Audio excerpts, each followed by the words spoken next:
परमाराध्य प्रभु श्री लक्ष्मी नारायण स्वरूप श्री लक्ष्मी वैकुंठनाथ भगवान, जिनकी यह तो की करुणा कृपा, पूज्य गुरुदेव भगवान श्री स्वामी जी महाराज का अनंत आशीर्वाद,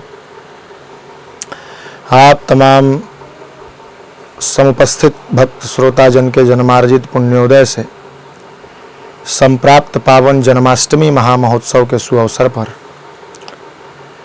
साप्ताहिक श्रीमद् भागवत जी की कथा, जिसके पावन 5वें सत्र में समुपस्थित हम और आप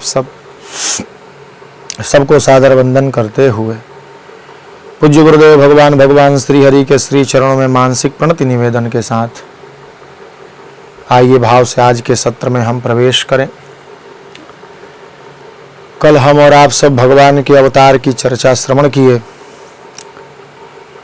भगवान कृष्ण कौन है? बोले कृष्णस्तु भगवान स्वयं। भगवान किसे कहते हैं ये परिभाषा चाहिए तो सीधे सीधे कृष्ण भगवान को ही भगवान कहते हैं, क्योंकि शास्त्र में लिखा हुआ है कि भगवान के अवतार के कई स्वरूप हैं। अंशावतार, कलावतार, पूर्णावतार, अंशांशावतार, आवेशावतार, और सबसे श्रेष्ठ है परिपूर्णतमा अवतार। अंशांशावतार का मतलब है जितने संत महात्मा हैं वो सब, मनु महाराज, ये सब जो है वो सब भगवान का अंशांश ही हैं। भगवान के कलावतार हैं श्री व्यास जी, भगवान के आवेशावतार हैं श्री परशुराम जी, जिस अवतार में क्रोध की अधिकता हो। क्रोध किसे कहते हैं? कम सुखम रोधयति इति क्रोधः। क्रोधी व्यक्ति सबसे पहला काम करता है कि वो अपने हृदय के सुख को मार देता है। आप पर जब क्रोध आ जाएगा तो आपके हृदय का जो अंतः सुख है वो समाप्त हो जाएगा। अंतः सुख बाहरी वस्तुओं से नहीं मिलता। बाहर की वस्तु रोज उपलब्ध है, कभी उसमें कुछ विशेष हो गई तो फिर लगता है कि आज तो आनंद आ गया, परंतु अंतः सुख एक ऐसा विषय है जो कम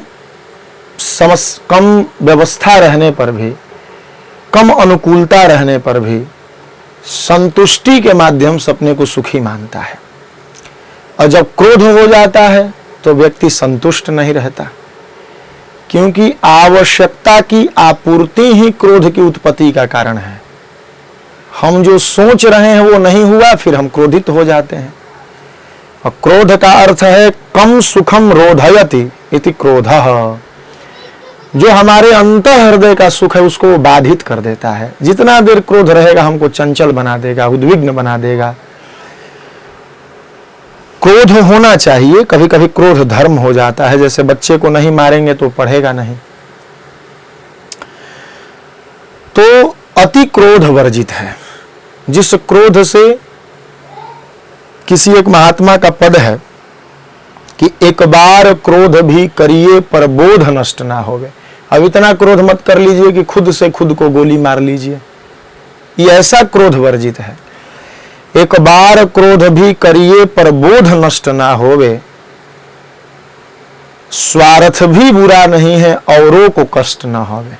स्वार्थ करना गलत नहीं है, अपनी भलाई की बात सोचना चाहिए, परंतु वैसा भलाई मत सोचने लगे कि अपना फायदा कारण दूसरे को कष्ट पहुंचाते रहिए। इस भलाई का भी कोई मतलब, इस स्वार्थ का कोई मतलब नहीं है, ये पाप हो गया।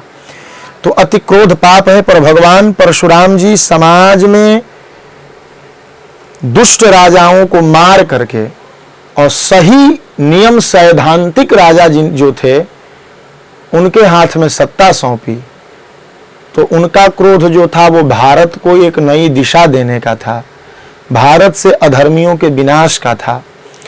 तो वह क्रोध उचित था। तो अति क्रोध वर्जित है। तो भगवान के आवेशावतार परशुराम जी हैं, पूर्णावतार राम जी हैं, और परिपूर्णतमा अवतार श्री कृष्ण भगवान है। इसीलिए भागवत में लिखा हुआ है कृष्णस्तु भगवान स्वयं। भगवान कौन है? बोले कृष्ण भगवान ही भगवान है। वैसे भगवान मथुरा में अवतार लेते हैं वसुदेव जी और देवकी के यहाँ। अवतार का अर्थ होता है उतरना। जन्म लेने में और अवतार में भेद है। हम लोग जन्म लेते हैं, जन्म का अर्थ क्या है? बोले पूर्व जन्म में हमारा कर्म जिसके जिसके साथ जुड़ा है उसी के यहां हम आएंगे। और भगवान बोले भगवान स्वेच्छा से चुन लेते हैं कि हमें इनके यहां जाना है, जिन पर प्रसन्न हो गए उनके यहां चले जाएंगे। पर हमारी स्थिति ऐसी नहीं है, हम चाह करके भी राज्य के मुख्यमंत्री से संबंध नहीं बना सकते हैं। और अगर पूर्व जन्म के भाव में होगा तो हम सीधे मुख्यमंत्री के यहां ही जन्म ले लेंगे। तो हमारा जन्म है कि पूर्व जन्म का जैसा कर्म है वे लोग यहां हमें मिलते जाएंगे। पर भगवान अवतरतीति अवतार, भगवान उतरते हैं। उतरना मतलब स्वेच्छा से, और जन्म मतलब बंधन में। भगवान कहाँ उतरे? बोले मथुरा में उतरे। मथुरा बोले जहां मंथन की भूमि हो, जहां विचारों का मंथन होता हो। और वसुदेव कौन है और देवकी कौन है? बोले देवकी बुद्धि है। और कैसी बुद्धि? बोले जो केवल देवताओं की है, देवकी जो देवताओं की है। और वसुदेव भगवान कौन है? बोले चिंतन। तो जब बुद्धि देवताओं की होकर के उसमें सात्विक चिंतन चलता है, वहीं पे भगवान का प्राकट्य होता है। तो भगवान तो श्रद्धावती बुद्धि के साथ सात्विक चिंतन के मंथन से प्राप्त हो जाते हैं। परंतु भगवान को स्थिर कहाँ रखा जा सकता है? बोले भगवान गोकुल में स्थिर रहते हैं। गो का अर्थ है इंद्रिय, ये जो हमारी इंद्रिया है, हाथ पैर आंख नाक कान। और कुल मतलब समूह। इन इंद्रियों के समूह मन, ये इंद्रियां कहाँ जुड़ी हुई हैं? बोले ये इंद्रियां मन से जाकर के जुड़ी हुई हैं। तो मन से भगवान को, मन में भगवान को संयोग करके रखा जा सकता है। भले भगवान श्रद्धावती बुद्धि के साथ सात्विक विचार के मंथन के द्वारा मथुरा में प्रकट हो गए, पर इंद्रियों के समूह मन रूपी गोकुल में ही भगवान का निवास होता है, यही भगवान का अवतार है। श्रुति भगवती कहती है न तस्य कश्चित् जनिता न चाधिपा न तस्य कार्यम करणम च श्रूयते। वह सबका पिता है और परम पिता है। वो किसी का बेटा नहीं हो सकता, वो किसी का पति नहीं हो सकता, वो किसी का भाई नहीं हो सकता, वो जगत नियंता है, वो कोई काम नहीं कर सकता। और भगवान ने गीता में खुद कहा है, अर्जुन मुझे कोई काम करने की जरूरत नहीं है, मैं तो भगवान हूं। परंतु मैं ये सब क्यों करता हूं? क्योंकि दुनिया मेरा अनुसरण करती है। अगर मैं काम नहीं करूंगा तो दुनिया निकम्मा हो जाएगी। इसीलिए मैं समय समय पर आकर के वो प्रत्येक कार्य करता हूं जिसे दुनिया करेगी, वह प्रत्येक कार्य। वास्तव में वह तो परमपिता है, वो व्यापक है। इसीलिए श्री सुखदेव भगवान तो उसी गोलोक के सुख हैं। तो जब वर्णन करने की बारी आई कि नंद जी ने सुना कि बेटा हुआ है, तो नंद जी ये नहीं मान रहे कि बेटा हुआ, नंद जी मान रहे हैं जाता हलादो, आनंद हुआ। क्योंकि वो परम पिता है, वो बेटा बन नहीं सकता। परंतु यहां लिखा जा रहा है नंदस्तु आत्मज उत्पन्ने, नंद को बेटा हुआ। ये किसने माना? पूरे संसार के लोगों ने माना। पर नंद कौन है? बोले आनंदम ददाति, जो आनंद देता है वो नंद है। जो सबको आनंद देता है वह नंद है।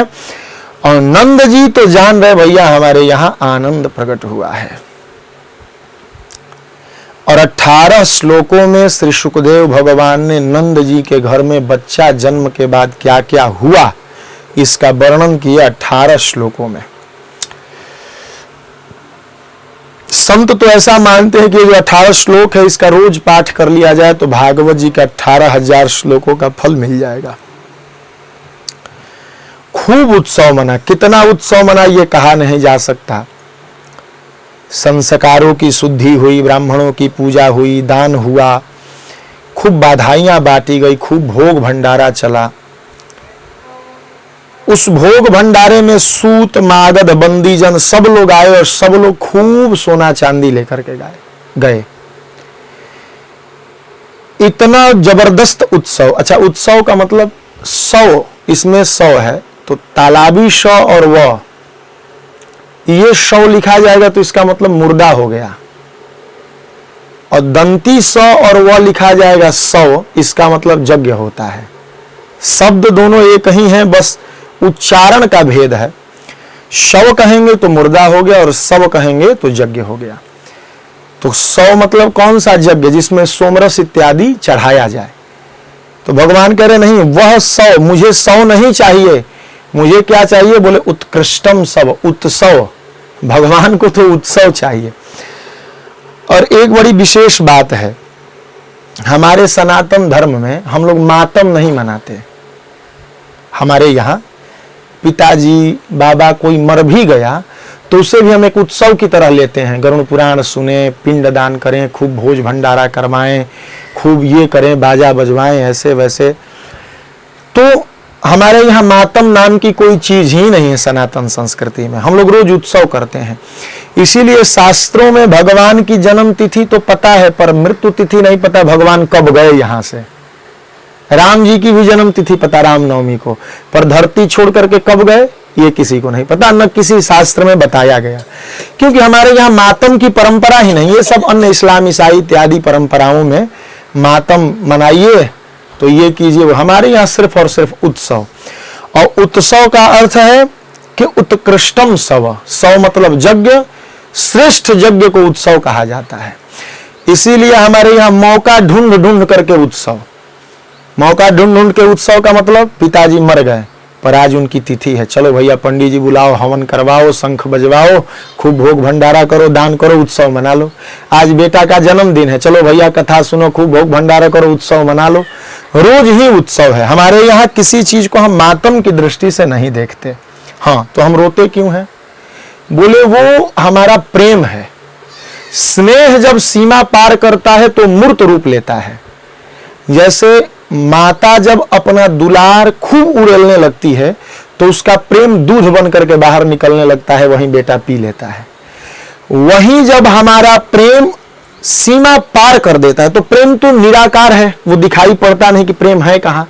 और वही प्रेम जब साकार बन जाता है तो या तो आंसू बन करके निकलने लगता है या फिर खूब उद्गार बन के उस व्यक्ति के प्रति हम बहुत कुछ कहने लगते हैं, वैसे थे वैसे थे वैसे थे, तो फिर वो मूर्त रूप ले लेता है। मतलब हमारा निराकार प्रेम ही जब साकार बन करके प्रकट हो जाता है तो उसी का नाम हम आंसू दे देते हैं, या उसी का नाम हम कथा दे देते हैं, या उसी का नाम हम बड़ाई दे देते हैं, फलाना व्यक्ति बड़ा हमारी प्रशंसा करते हैं। अर्थ क्या है? बोले हमारा प्रेम ही साकार हो गया, यही अर्थ है। जैसे माता का प्रेम साकार होकर के स्तन से दूध बन करके बहने लगता है। वह दूध क्या है? बोले वो पिता के पास भी स्तन है, तो क्या पिता दूध दे देंगे बेटे को? नहीं दे सकते, मां ही दे सकती है। मां का प्रेम ही मूर्त रूप लेकर के दूध बन करके प्रकट हो जाता है। तो ये उत्सव खूब जबरदस्त मना और सब स्त्रियां 40-40 गज की लहंगा पहन करके आई। अब वो स्त्रियां आज के समय की थोड़ी थी कि कुरकुरे खा करके बड़ी हुई हैं। वो स्त्रियां दूध दही माखन खाती थी। अब तो 5 गज की साड़ी बर्दाश्त नहीं हो रही है और 40-40 गज की लहंगा दुपट्टा बांध करके उसके बाद वो नाच लेती थी। ये कल्पना कीजिए कैसी स्त्रियां होती होंगी। खूब आनंद मना और आनंद इतना मना कि तैस्तहि कामैरदीनात्मा जथो चित्तम अपूजयत विष्णोराराधनार्थाय स्वपुत्रो स्योदयाय च। खूब भगवान की पूजा की गई कि हमारे यहाँ बेटा हुआ है। और जो चांदी जिसको दिया जाता वो चांदी लेकर के बाहर निकलता तो देखता कि पीछे वाला सोना लेके निकल रहा है। तो चांदी वाला पूछता ये कहाँ मिल रहा था? बोले ये पश्चिम वाले दरवाजे पे। तो चांदी वहीं फेंक देता और पश्चिम जाता सोना लाने। सोना लेके आता तो देखा बगल से हीरा लेके निकल रहा है। अरे ये कहाँ मिल रहा था? बोले ये उत्तर वाले दरवाजे पे। सो सोना वहीं फेंक देता और चला जाता उत्तर वाले। तात्पर्य क्या है? बोले जो लेता वो दूसरे को दे देता था। और सुखदेव भगवान कह रहे हैं हरेर निवासात्म गुणैः रमा क्रीडम अभुन रिपः। ऐसा लग रहा है मानो लक्ष्मी आकर के नाच रही है। सोना चांदी तो ऐसे फेंक दिया गया चारों तरफ। सोना चांदी हीरे जवाहरात सब सब भूमि पर पड़े हैं, कोई छूने वाला नहीं उनको। एक संत का बड़ा दिव्य भाव है, ये बड़ा घर परिवार में हम लोग हैं तो ये समझना है। एक व्यक्ति ने हमसे पूछा था कि आप 2-4-10 हजार कमाते हैं तो इतना दान क्यों करते हैं? तो हमने उनसे यही बात कही थी कि प्रारब्ध में अगर लिख गया है कि पॉकेट में 2000 रुपया 1 महीना रहेगा, ये प्रारब्ध में है। आज हम 2000 कमाए और इसको अगर हम रखे रह गए तो हमारा प्रारब्ध सोचेगा कि हमको तो भैया इसको 1 महीना 2000 देना था, इसके पास अभी है, तो अब चुप बैठ जाएगा हमारा प्रारब्ध। अब प्रारब्ध में लिखा है कि 1 महीना 2000 रहेगा, आज मिला 2000, हम आज दे दिए किसी को, तो प्रारब्ध कल फिर हमको 2000 देगा, क्योंकि इसकी गारंटी है कि 1 महीने तक 2000 से राशि कम नहीं होनी चाहिए। इसीलिए जो मिले उसको दान कर देना चाहिए। होगा क्या कि प्रारब्ध की व्यवस्था, प्रारब्ध ही मजबूर हो जाएगा देने पर, किसे दिया जाए, क्योंकि प्रारब्ध में लिखा है कि इसके पास आज इतना चाहिए, कल इतना चाहिए, परसों इतना चाहिए, और ये रख नहीं रहा और इतना नहीं रहेगा तो प्रारब्ध फिर झूठा हो जाएगा। इसलिए इसकी इतनी पूर्ति करती रहनी है, चाहे ये जो करे। तो जब समय ठीक ठाक चले उसी समय अच्छा सारा अच्छा काम कर लेना चाहिए। क्या पता समय का, आज ठीक है कल बिगड़ जाएगा, या आज बिगड़ा है कल ठीक हो जाएगा। तो जब समय ठीक चले तो जितना बढ़िया काम है वो सब उसी 2, 4, 5, 10 वर्ष में कर लेना चाहिए। समय का कोई ठिकाना है? ये बड़े बड़े राजा महाराजाओं की लक्ष्मी नहीं हुई तो हम लोगों की कहाँ हो सकती है? और शास्त्र में लिखा है कि बिना नारायण की लक्ष्मी 10 वर्ष से अधिक नहीं टिकती, और नारायण की आराधना करते समय जो लक्ष्मी आती है वही शाश्वत रहती है। तो नंद बाबा भी खूब लुटा रहे, भैया प्रारब्ध में है, मिला है, लुटा दीजिए, प्रारब्ध फिर ला करके दे देगा हमको। और जिसको मिल रहा है वह भी यही सोच रहा है, मानो रमा क्रीडम भुन नृपः, वैकुंठ लोक से भगवान श्री वैकुंठनाथ जी अवतार ले लिए तो लक्ष्मी आकर के नाचने लगी चारों तरफ। और भगवान वहां जब रहते हैं तो माता महालक्ष्मी के साथ रहते हैं, और आज आए हैं अपनी दूसरी रानी पृथ्वी के पास। पृथ्वी भी नारायण की पत्नी है, विष्णु पत्नीम क्षमाम देवीम, पृथ्वी का एक नाम क्षमा देवी है और ये विष्णु पत्नी है। तो आज पृथ्वी जी को तो धारण करना, पृथ्वी का भूमि कहीं कहीं कठोर है, तो आज लक्ष्मी जी सोच रहे भैया हम एकदम चारों तरफ बिखर जाएं कि भगवान के दर्शन के लिए जो आए वो हमारे मुलायम अंग पर चढ़ कर के आए कि दर्शन में किसी को कोई तकलीफ नहीं हो, क्योंकि ये सब हमारे संतान हैं। इस प्रकार से संतों ने भाव दिया। सब लोग झूम नाच रहे थे, रोहिणी जी नहीं नाच रही थी। बलराम जी 1 साल बड़े हैं कृष्ण भगवान से, तो संभालने में है। तो रोहिणी जी के पास नंद बाबा गए, बोले आप क्यों नहीं नाच रही हैं? रोहिणी जी ने कहा मैं प्रोषित भर्तृका धर्म का पालन कर रही हूं। जिसका पति परदेश रहता है, जिसका पति पास में नहीं रहता है, उसे किसी के घर उत्सव नाच गाना में भाग नहीं लेना चाहिए, क्योंकि रोहिणी जी नहीं जानती कि हमारे पतिदेव जेल से निकल गए हैं, ये वसुदेव जी की पत्नी है।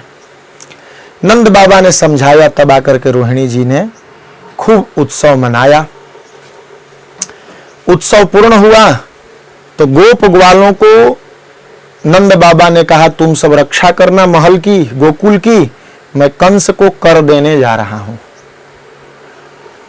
कर देने जब गए और कंस को कर दे करके बाजार में घूमने निकले तो एक झोपड़ी लगा करके वसुदेव जी उसी मथुरा में रहते थे। वसुदेव जी ने जैसे ही देखा कि नंद आ रहे हैं, वसुदेव जी को तो याद आ गया मैंने अपना बेटा इनके घर छोड़ा है। खड़े हो गए।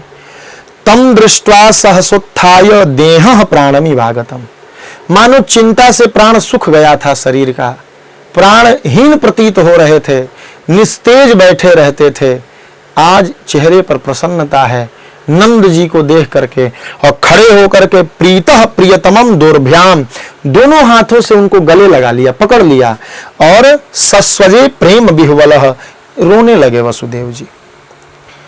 पूजितः सुखमासीनम पृष्ट्वा नाम यमादृतः, बैठाए और पूछने लगे आने का कारण।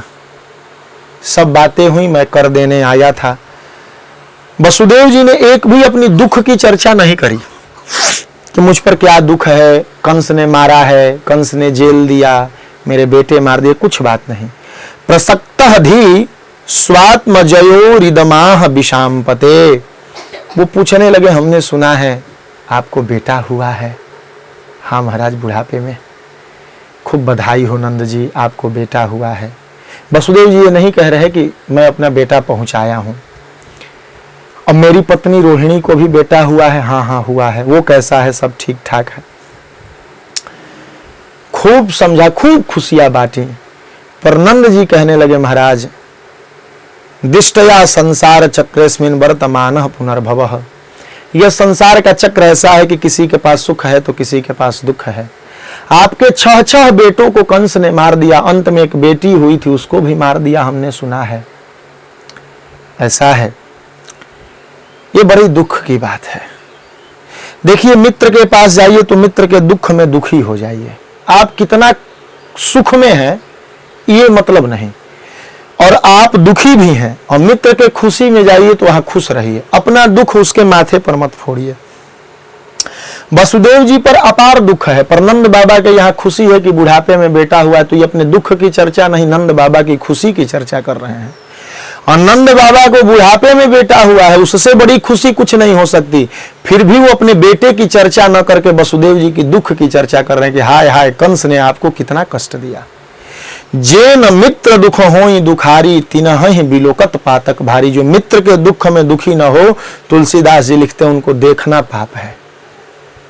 तिनहि बिलोकत पातक भारी, इसलिए मित्र के दुख में दुखी हो जाना चाहिए। उन्होंने समझाया, आपके पुत्रों को उन्होंने मार दिया है। अहो ते देवकी पुत्राः कंसेन बहवो हताः।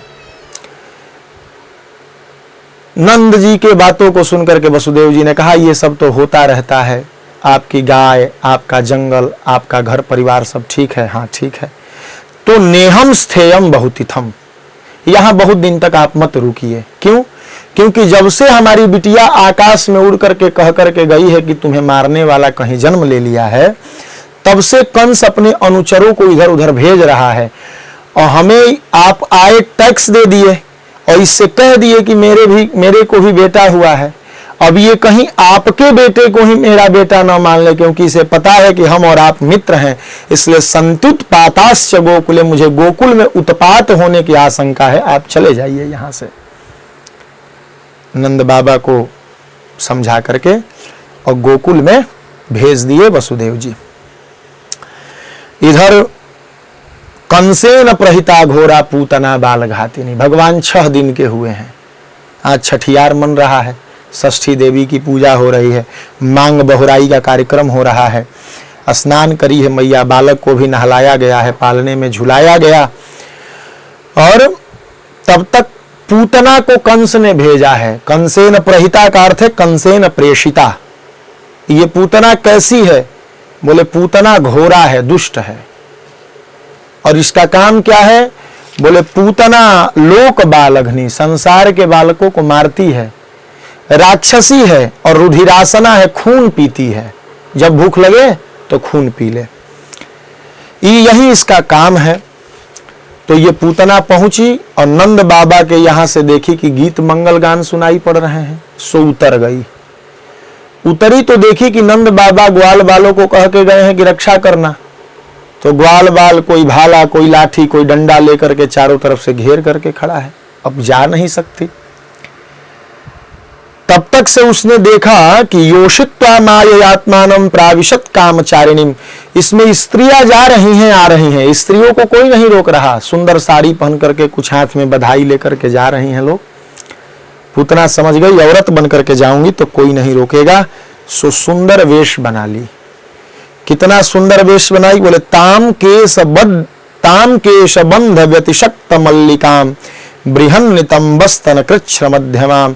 सुंदर केश बांध करके चमेली की फूल लगा ली और सुवाससम, सुंदर कपड़ा पहन ली। कंपित कर्ण भूषणम, कान में कर्ण फूल लगा ली, चल रही है तो हिल रहा है आगे पीछे। और त्रिशूल लसत कुंतल मंडिताननाम, सुंदर सुंदर कान का, नाक का गहना है, नुपुर है, पैजनिया है। और बलगुस्मिता पांग विसर्ग वीक्षितैर मनोहरंतिम बनिताम ब्रजौकसाम, सब गोप ग्वाल देख करके सोच रहे हैं इतनी सुंदरी स्त्री तो आज तक हमने गोकुल में देखा नहीं, ये कौन आ गई।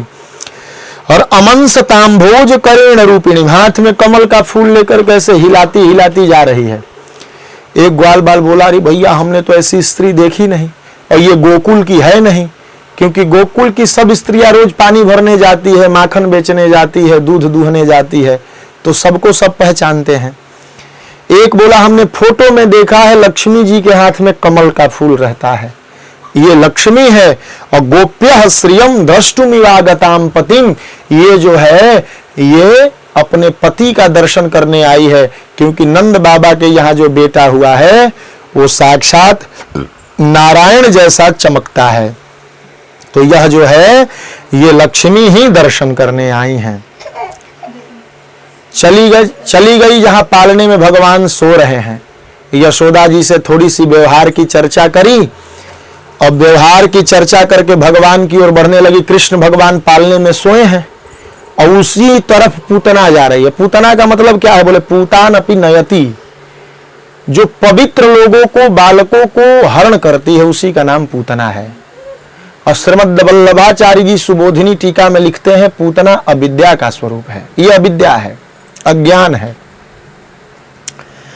भगवान ने जब देखा कि पूतना मौसी हमारे तरफ आ रही हैं, और कैसे जा रही है, बोले तस्मिन स्तनम दुर्जर वीर्य मूल बड़म, और स्तन में कालकूट लगाई है, जहर लगाई है कि यहीं पिला करके इसे मार दूंगी। और जहर लगा करके भगवान के पास जा रही है। भगवान ने आंखें बंद कर ली, दोनों पालने में सोए सोए आंखें बंद कर लिए। विबुद्धताम बालक मारिकाग्रहम चराचरात्मास निमीलिते क्षण, आंखें बंद कर ली भगवान ने। भगवान ने आंखें क्यों बंद करी, बोले एक आचार्य कहते हैं भगवान के दोनों आंख जो हैं वो एक सूर्य लोक है, एक चंद्र लोक है। दोनों लोकों ने अपने अपने दरवाजे बंद कर दिए, भैया ये राक्षसी है, भगवान देख देंगे तो इसका कल्याण हो जाएगा। और भगवान कहीं कह देंगे तुम अपने लोक में रख लो, तो हम तो इसे रखेंगे नहीं, क्योंकि ये बच्चों को मारती है। एक आचार्य का मत है कि जब पूतना आने लगी तो भगवान सोचने लगे, भैया जब मैं राम बना था उस समय भी एक स्त्री बंठन करके आई थी, उसका नाम शूर्पणखा था, थी राक्षसी, लेकिन मेरे पास आते वक्त खूब श्रृंगार करके आई। यह भी राक्षसी है पर मेरे पास आते वक्त श्रृंगार करके आ रही है, तो उसको मैंने देख दिया था तो सीता चोरी हो गई थी, जंगल जंगल भटकना पड़ा था। इसको देख दूंगा तो पता नहीं क्या क्या करना पड़ेगा, इसीलिए इसको देखूंगा नहीं। एक आचार्य कहते हैं भगवान ने आंखें क्यों बंद करी, बोले भगवान सोच रहे भैया हम तो गोकुल में जन्म लिए हैं दूध दही माखन खाने के लिए, पर ये मौसी जी पहले ही जहर पिलाने आ रही है, और जहर पीने का काम अपना नहीं, जहर तो शिव जी पीते हैं। तो आंख बंद करके शिव जी को बुलाने लगे, आइए प्रभु आज आपकी जरूरत पड़ गई है। भगवान ने आंखें क्यों बंद करी ये भगवान जाने, पर भगवान ने आंखें बंद कर ली तो पूतना सोचने से कोई मूर्ख व्यक्ति सांप को रस्सी समझ करके उठा लेता है और वहीं सांप उसको काट लेता है और वो मर जाता है, उसी प्रकार पूतना ने भगवान को ही काल को ही बाल समझ करके, बालक समझ करके गोद में उठा लिया और स्तन में लगे विष को आंचल से ढक करके भगवान के मुंह में दे दिया। घोरांक मादाय शिशोर ददावथ। अब बालकों का स्वभाव होता है, जब वो दूध पिएंगे तो दोनों हाथ से माता का स्तन पकड़ लेते हैं।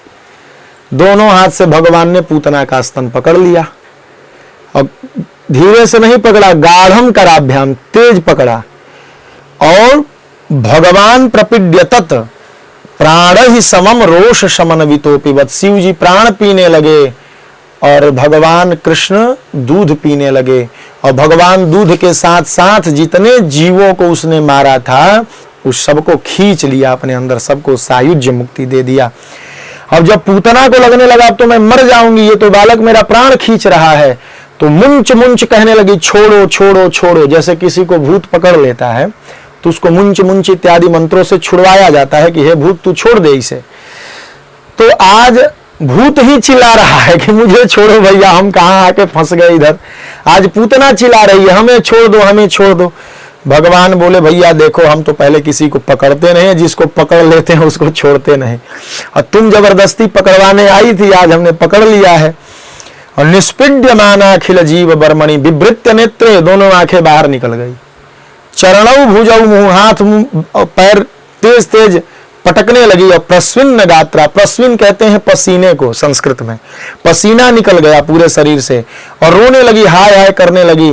भगवान ने धड़ाम से नीचे पटक दिया, आकाश में लेकर के उड़ी थी, नीचे पटक दिया। पतमानो पितदेह त्रिगभ्युत्यंतर द्रुमान, 6 कोश का शरीर हो गया था उसका।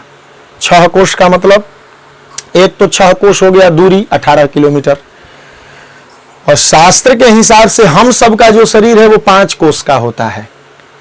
पहला है अन्नमय शरीर, हम अन्न खाते हैं उससे एक शरीर पुष्ट होता है जो ऊपर दिखाई पड़ रहा है।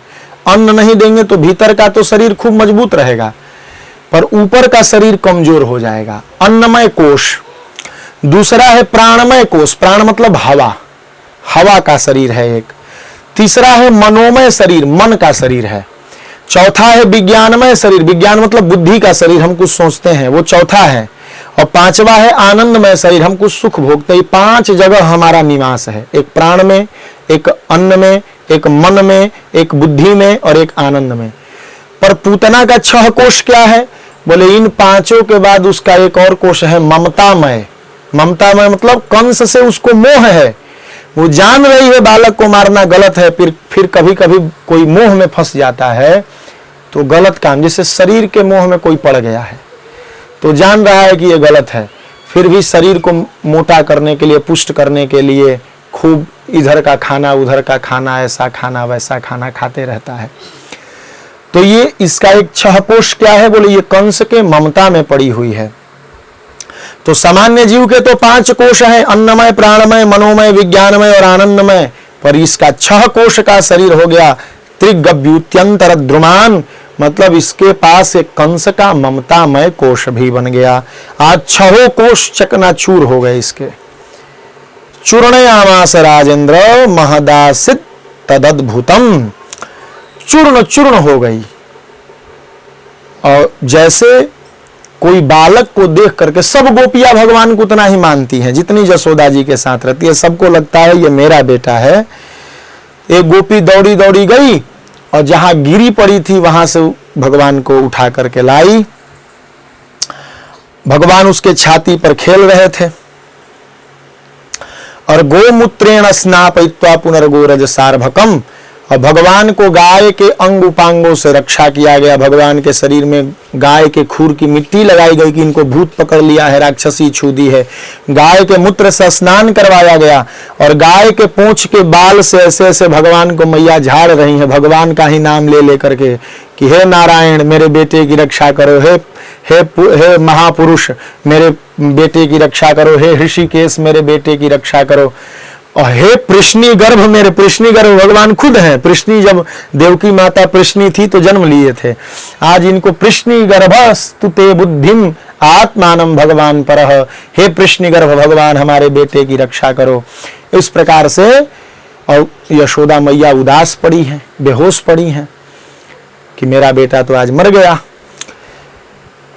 इसका संकेत क्या है? बोले इसका संकेत यह है कि भगवान सुरक्षित कैसे रहते हैं। भगवान तो मिल गए हमें, हमारे यहां भगवान का मान लीजिए जन्म हो गया, हम देवकी रूपी बुद्धि बना लिए और वसुदेव रूपी हमारा चिंतन हो गया और मथुरा रूपी मंथन की नगरी में हम रहने लगे, विचार खूब कर रहे हैं भगवान कैसे मिले कैसे मिले कैसे मिले, तो भगवान मिल गए। फिर हम गोकुल में पहुंचा दिए भगवान को, अर्थात मन में उनको सुरक्षित रख रहे हैं, पर भगवान यहाँ स्थिर कैसे रहेंगे? इन पर किसी का नजर नहीं लगेगा, इन पर किसी का प्रभाव नहीं होगा। कैसे? बोले गाय रखना होगा, इंद्रियों को मजबूत रखना पड़ेगा और भगवान के नाम का सहारा लेना पड़ेगा, तब भगवान सुरक्षित रहते हैं।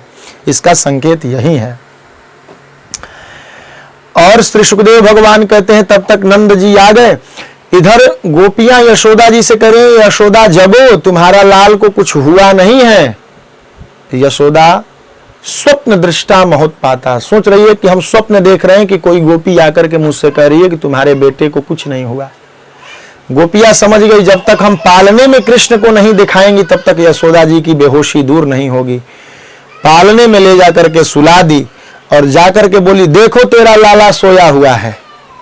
यशोदा जी जग करके गई, फिर भी विश्वास नहीं हो रहा है कि मेरा बेटा जीवित है। उठा करके जब स्तन पान कराया, जब दूध पीने लगे कृष्ण भगवान, तब उनके दिमाग में आया कि हाँ मेरा बेटा ठीक है। आज भी माताएं जब छोटा बच्चा रोने लगता है तो कहती है दूध नहीं पी रहा है 3 दिन से, दूध पीने लगा तो समझ जाइए कि माँ जानती है कि हमारा बेटा स्वस्थ है। तो आज यशोदा जी समझ गई कि मेरा बेटा स्वस्थ है। इधर नंद जी आए तो उन्होंने देखा रास्ता बंद पड़ा है, पूतना गिरी पड़ी है। सो फरसा कुल्हाड़ी से पूतना को काट काट करके 6 कोस में गिरी थी तो सारे पेड़ चकनाचूर हो गए थे। उस पेड़ की लकड़ियों में आग लगा दिया गया।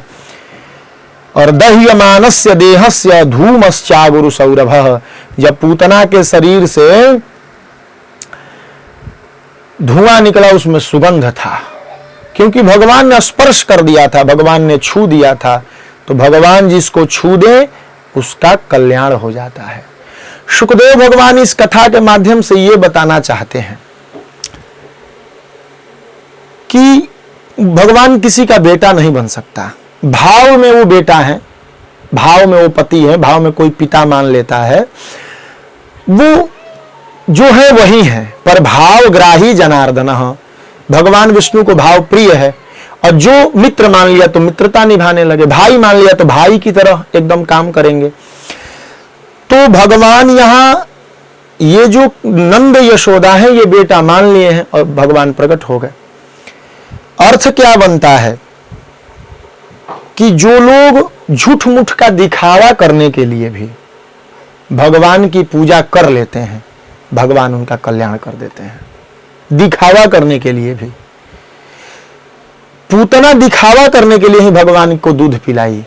इसका तो उद्देश्य था बालक को मारना। ये तो जानती ही नहीं कि ये भगवान है, ज्ञान नहीं है कि ये भगवान है, ज्ञान है कि एक बालक है। तो यह कथा हमें यही उद्देश्य देता है कि अगर हम सारे जगह से मन हटा करके और भगवान को दिखावा करने के लिए भी अगर पूजा पाठ करने लगे, उनको भोग लगाने लगे, उनका कीर्तन नाम जप करने लगे, तो भगवान हमारा कल्याण कर देते हैं। पूतना लोग लड्डू गोपाल लेकर के घूम रहे हैं, सबका कल्याण हो जाएगा। और सुखदेव भगवान ये बताना चाह रहे हैं कि पूतना जब झूठ मूठ का दूध पिलाने आई तो उसको ये गति मिल गई कि उसके शरीर से, उसके धुएं से गंध आ रहा है, सुगंध आ रहा है, और भगवान अपना लोक दे दिए। तो जो यशोदा देव की प्रेम में अपना स्तनपान करा रही है, उनकी गति का वर्णन मुंह का विषय नहीं है, वाणी से नहीं कहा जा सकता कि उनकी कौन सी गति मिली होगी, वो कितने बड़भागी होंगी। और सुखदेव भगवान कह रहे हैं यएतत् पूतना मोक्षम कृष्णस्यार्भकम् अद्भुतम् श्रृणुयात् श्रद्धया मृत्यो गोविंदे लभते रतिम। ये पूतना मोक्ष की कथा जो श्रवण करता है उसको भगवान के चरणों में रति प्राप्त हो जाती है, भक्ति प्राप्त हो जाती है। बोल पूतना मर्दन भगवान की जय। परीक्षित जी प्रसन्न हो गए भगवान की लीला सुन करके, और परीक्षित जी कहने लगे यच्छृण्वतोपैत्यरतिर्वितृष्णा सत्वं च शुद्ध्यत्य चिरेण पुंसः भक्तिर्हरौ तत्पुरुषे च सख्यं तदेव हारं वदमन्यसे चेत्। हे प्रभु, भगवान ने अपने अवतार में और कौन कौन सी लीला करी हमें सुनाइए, क्योंकि भगवान की लीला का एक बहुत बड़ा गुण है कि यह हृदय को शुद्ध करता है, राग द्वेष कपट से ऊपर उठा देता है जितना देर व्यक्ति सुनता है। दूसरा चीज, ये बुद्धि को तृष्णा से मुक्त कर देता है। और यह हार के समान है। हार मतलब हार को कहां पहना जाता है? हार को हृदय में पहना जाता है, गला में पहन करके हृदय में धारण किया जाता है।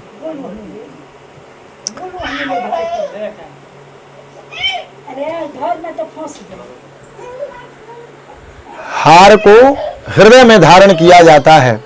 तो ये भगवान की कथा कैसी है? बोले हार के समान है, जिसे हृदय में धारण किया जा सके, उस हार के समान वाली कथा कहें। तदेव हारम वद।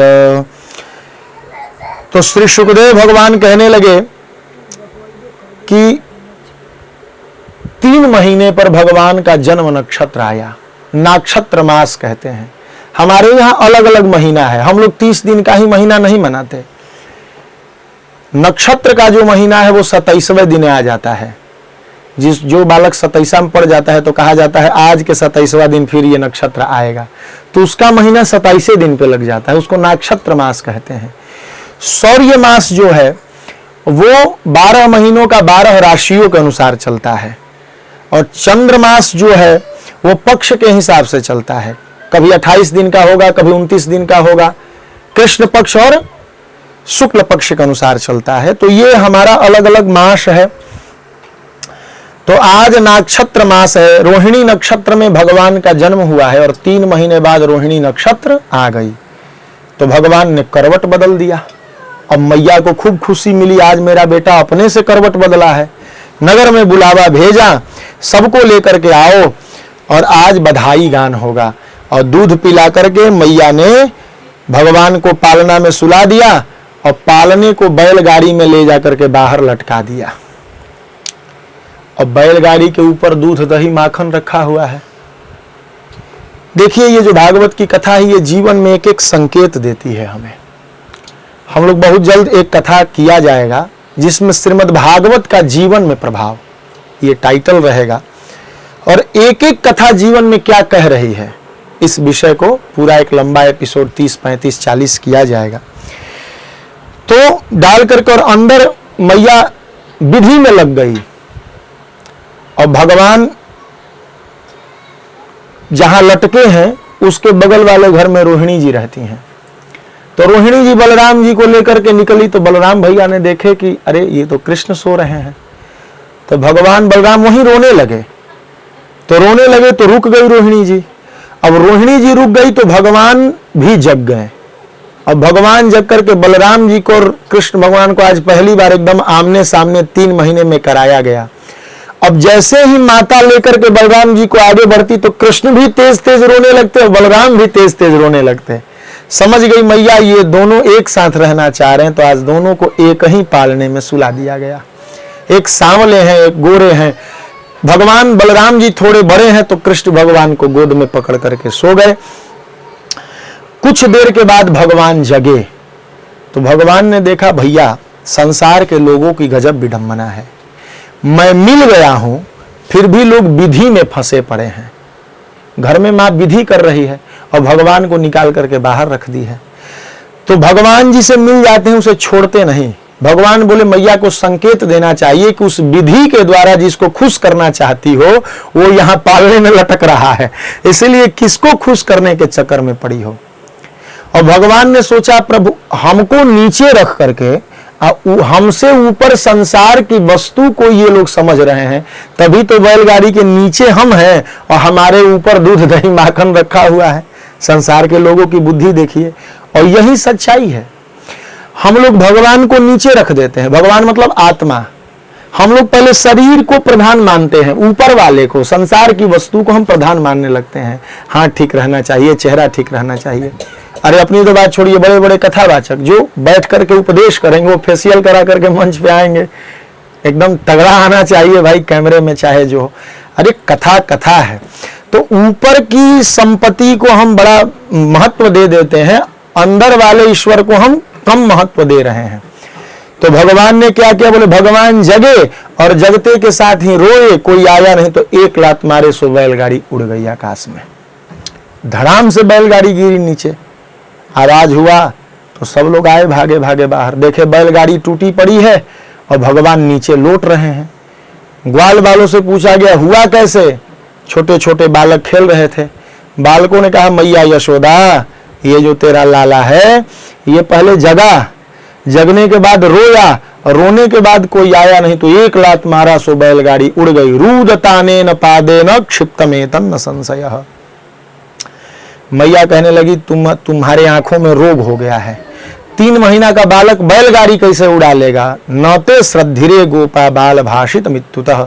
बालकों ने कहा पर उस पर किसी का विश्वास नहीं हुआ। लेकर के मैया यशोदा ग्रह संकिता, सुखदेव स्वामी कह रहे हैं कि ये यशोदा जी जो हैं वो डर गई कि मेरे बालक का कोई ग्रह खराब हो गया, कोई भूत पकड़ लिया, तभी मेरे बेटे पर इतना संकट आ रहा है। सो ब्राह्मणों को बुलवाया। देखिए पहले के लोगों का ये विश्वास होता था कि धन मिल गया इसी से काम नहीं चल जाएगा, बेटा हो गया इसी से काम नहीं चल जाएगा। समय समय पर बड़े बुजुर्ग देवी देवता संत महात्मा ब्राह्मण से इस धन की, इस बेटा के, इस शरीर को आशीर्वाद दिलवा करके ये सुनिश्चित किया जाए कि जो मिला है वो हमारे पास टिकाऊ रहे। इसीलिए ये परंपरा थी। यशोदा मैया ने ब्राह्मणों को बुलवाया, जरा आशीर्वाद दीजिए मेरे बेटे को, जब से जन्म लिया है एक कष्ट के बाद दूसरा कष्ट आता रहता है। और सुखदेव भगवान कहते हैं, राजन ये असूयान अनृत दंभेर्ष्या हिंसा मान विवर्जिताः न तेषाम सत्यशीलानाम आशीषो विफलाः कृताः। जो ब्राह्मण किसी का दोष नहीं देखता है, जो कभी झूठ नहीं बोलता, जो दिखावा नहीं करता, जो ईर्ष्या नहीं रखता एक दूसरे से, जो कभी मार काट नहीं करता, जो अधिक मान के चक्कर में नहीं है, जो सत्यनिष्ठ है, अपने व्यवहार ब्रह्मणत्व को बचा के रखा है, अगर वैसा ब्राह्मण किसी को आशीर्वाद दे दे वह विफल नहीं होता, वो हो के रहेगा। विप्रा मंत्र विदो युक्तास्तैर्याः प्रोक्तास्तथाशिष ता निष्फला भविष्यन्ति न कदाचिदपि स्फुटम। वैसे ब्राह्मण के मुख से जो निकल जाता है वो भगवान की व्यवस्था हो जाती है कि ये हमें करना पड़ेगा। इसीलिए वैसे ब्राह्मण को बुला बुला करके यशोदा मैया अपने बालक को जलहि पवित्रौषधिभिः अभिषिच्य द्विज्योतमैः, ब्राह्मण को कहती है जरा मंत्र पढ़ के जल छिड़क दीजिए, थोड़ा सा हाथ घुमा दीजिए मेरे बालक पर, ताकि निश्चिंत रहे। भगवान मन ही मन मुस्कुराते हैं, देखो ब्राह्मणों की कितनी महिमा है, खूब आनंदित हैं। मैया ने आशीर्वाद दिलवाया। भगवान ने बैलगाड़ी क्यों मारी? बोले बैलगाड़ी पर सकटासुर नामक राक्षस आकर के बैठ गया था। ये सकट कौन है? बोले ये पूर्व जन्म में हिरण्याक्ष जो 12 भगवान जी से मार दिए थे पृथ्वी उठाते वक्त, उसी का बेटा है। इसका नाम उत्कच है। ये उत्कच लोमस ऋषि के आश्रम के किनारे जब वो पूजा करते, जैसे छोटे छोटे बच्चे माला जपते वक्त खूब दौड़ने लगेंगे, घर में खूब हल्ला मचाएंगे, अब माला जपने में मन नहीं लगेगा। तो ये उत्कच क्या करता था कि लोमस ऋषि जब संध्या वंदन करने बैठते तो कुटिया के चारों तरफ दौड़ दौड़ करके सारा फूल पत्ती का पौधा सब कुचल देता था। जानबूझ के करता। एक दिन देखे फूल कुचला गया है, 2 दिन देखे, 3 दिन देखे। बोले तुम्हें समझ में नहीं आ रहा है, जड़ हो गए हो तो जाओ जड़ बन जाओ। सो उत्कच उसी समय से लकड़ी बना है। रोने लगा है, प्रभु गलती हो गई। तो कह दिए थे लोमस ऋषि कि भगवान जब अवतार लेंगे और अपने पैर से छू देंगे तो तुम्हारी मुक्ति हो जाएगी। तो आज वो लकड़ी में बैठा सकटासुर मुक्त हो गया। बोलिए भक्तवत्सल भगवान की जय। और मैया तब से अब जसोदा जी कन्हैया को अपने गोद से उतारती नहीं है कि जब जब छोड़ रही हूं तब तब समस्या आ रहा है। पालने में सुला दी तो पूतना लेके भाग गई, बैलगाड़ी में सुला दी तो सकटासुर आ गया। और जब काम करने जाना होता है, नहाने जाना होता है, तो यशोदा जी क्या करती हैं कि अपने लाल को दाए को दासी को दे देती है, गोद में रखो, नीचे नहीं छोड़ना है। अच्छा, भगवान को मैया लल्ला कहती है। लल्ला का अर्थ क्या है? बोले लालयते इति लालः। जिसको खूब दुलार किया जाए उसी का नाम लल्ला होता है। दुलार की सीमा जिस पर, मतलब उसके बाद अब कुछ किया नहीं जा सकता। सुखदेव स्वामी कहते हैं, राजन एकदारोहम आरूढ़म लालयंती सुतम सती। दुलार कर रही है मैया। यहां जसोदा जी को सती कहा गया है। और मैया के गोद में दूध पी रहे हैं भगवान। और गरिमाणम, गुरु हो गए, भारी हो गए भगवान। क्यों भारी हो गए? व्याकरण का एक सूत्र है कि लघु जीव में जब मात्रा लग जाती है तो वो भारी हो जाती है। जैसे क में आकार लगा दीजिए तो का भारी बन गया, वहीं क भारी हो गया। मात्रा श्रितौ लघु गुरुर भवती। तो मात्रा के आश्रित रहने वाला लघु वर्ण भी गुरु हो जाता है। मात्रा श्रितौ लघु गुरुर भवती। तो ये गुरु हो गए। कितने गुरु हो गए? बोले 9 सेहे, बर्दाश्त के बाहर हो गए। कैसे लगने लगे? बोले गिरिकूटवत, मानो कोई पर्वत का एक बहुत बड़ा पहाड़ का टुकड़ा हो। आज मैया ने विस्मित हो गई। गोपी विस्मिता। कैसे विस्मित हो? भार पीड़िता, इतना भारी लगने लगे कि छोटा बच्चा इतना भारी नहीं लगता। सो भूमौ निधाय, जमीन पर रख दी। और भगवान यही सोच रहे थे हमें जमीन पर छोड़ो। क्योंकि इतने दिन से ऊपर ऊपर ऊपर ऊपर लेके घूम रही हो, हमें लीला करना है। और भगवान ने देखा ऊपर तृणावर्त जी आए हैं, आंधी बन करके इंतजार में है, मैया छोड़ करके जाएं कि हम उड़ा करके लेके जाएं। तृणावर्त किसे कहते हैं? बोले तृणवत निखिलम विश्वम आवर्तयति तृणावर्तः, जो घास के समान सबको उड़ा करके ले जाने का सामर्थ्य रखता हो। आएगा चकोह की तरह, जो वस्तु पड़ गई बीच में उड़ा लेगा। बवंडर जिसे कहते हैं। भगवान मिल गए अकेले में। सुदैत्यो नामना तृणावर्तः कंस भृत्य प्रमोदित, यह कंस का सेवक है, कंस ने भेजा है। सुवा करके ईरयन सुमहाघोर शब्देन प्रदिशो दिशा, दसों दिशा से खूब तेज आवाज हुई और घूर्णन करते हुए आया और आकर के मुहूर्तम अभवद गोष्ठम रजसा तमसावृतम। एक मुहूर्त में तो ऐसा लगा कि गाय के धूल आंधी आंख सबका बंद हो गया, इतनी आंधी तेज चली और उठा करके कृष्ण भगवान को लेकर के उड़ गया। और सूतम यशोदा नापश्यत अस्मिन न्यस्तवती यतः, जब यशोदा जी ने देखा हमारा बेटा नहीं दिखाई पड़ रहा है, रोने लगी। और तृणावर्त आकाश में ले गया। कृष्णम नभो गतो गंतुम नाशक्नोद्भूरि भारभृत, लेकिन भगवान सोचने लगे ये हमको उड़ा करके लेके जाना चाह रहा है। भगवान और भारी होने लगे और भारी होने लगे और भारी होने लगे। उसको लगने लगा गले गृहीत उत्सृष्टुम, वो गला को पकड़ लिए भगवान ऐसे उसको दोनों हाथों से। और उसने पूछने लगा मेरा गला क्यों पकड़ रहे हो? भगवान बोलने लगे, मन में कहने लगे मैं बालक हूं, मेरा स्वभाव है जो गोद में लेता है उसको मैं पकड़ लेता हूं, इसीलिए मैं तुम्हें भी पकड़ लिया। और तमंतरिक्षात पतितम शिलायाम, आकाश में ले जाकर कर भगवान ने एक बड़े पत्थर पर पटक दिया और विसर्ण सर्वावयवम करालयम, खंड खंड हो गया। और स्त्रियां रोती रोती जब धड़ाम से आवाज सुनी तो भागी भागी गई और वहां से कृष्ण भगवान को उठा करके छाती में लगाया, छाती में लगा करके मैया को दिया। मैया खूब रो रही है। और हिंस्रः स्वपापेन विहिंसितः खलः साधु समत्तेन भयाद विमुच्यते। सुखदेव भगवान कहते हैं राक्षस कैसे मर जा रहे हैं? बोले कोई किसी को मारने वाला नहीं है, कोई न काऊ सुख दुख कर दाता। ये कैसे मर रहे हैं? बोले जैसे पुण्य करने वाला व्यक्ति अपने पुण्य के सहारे ही भगवान को पा लेता है, वैसे ही पाप करने वाला व्यक्ति अपने पाप के कारण ही मर जाता है। तो ये सब राक्षस अपने पाप के कारण ही मर जा रहे हैं। एकदार्भकमादाय स्वांकमारोप्य भामिनी प्रश्नूतं पाययामास स्तनं स्नेह परिप्लुता पीतप्रायस्य जननी सा तस्य रुचिरस्मितं मुखम लायति राजन जृंभतो ददृशे इदम। एक दिन मैया दूध पिला रही है और तब तक भगवान जम्हाई ले लिए।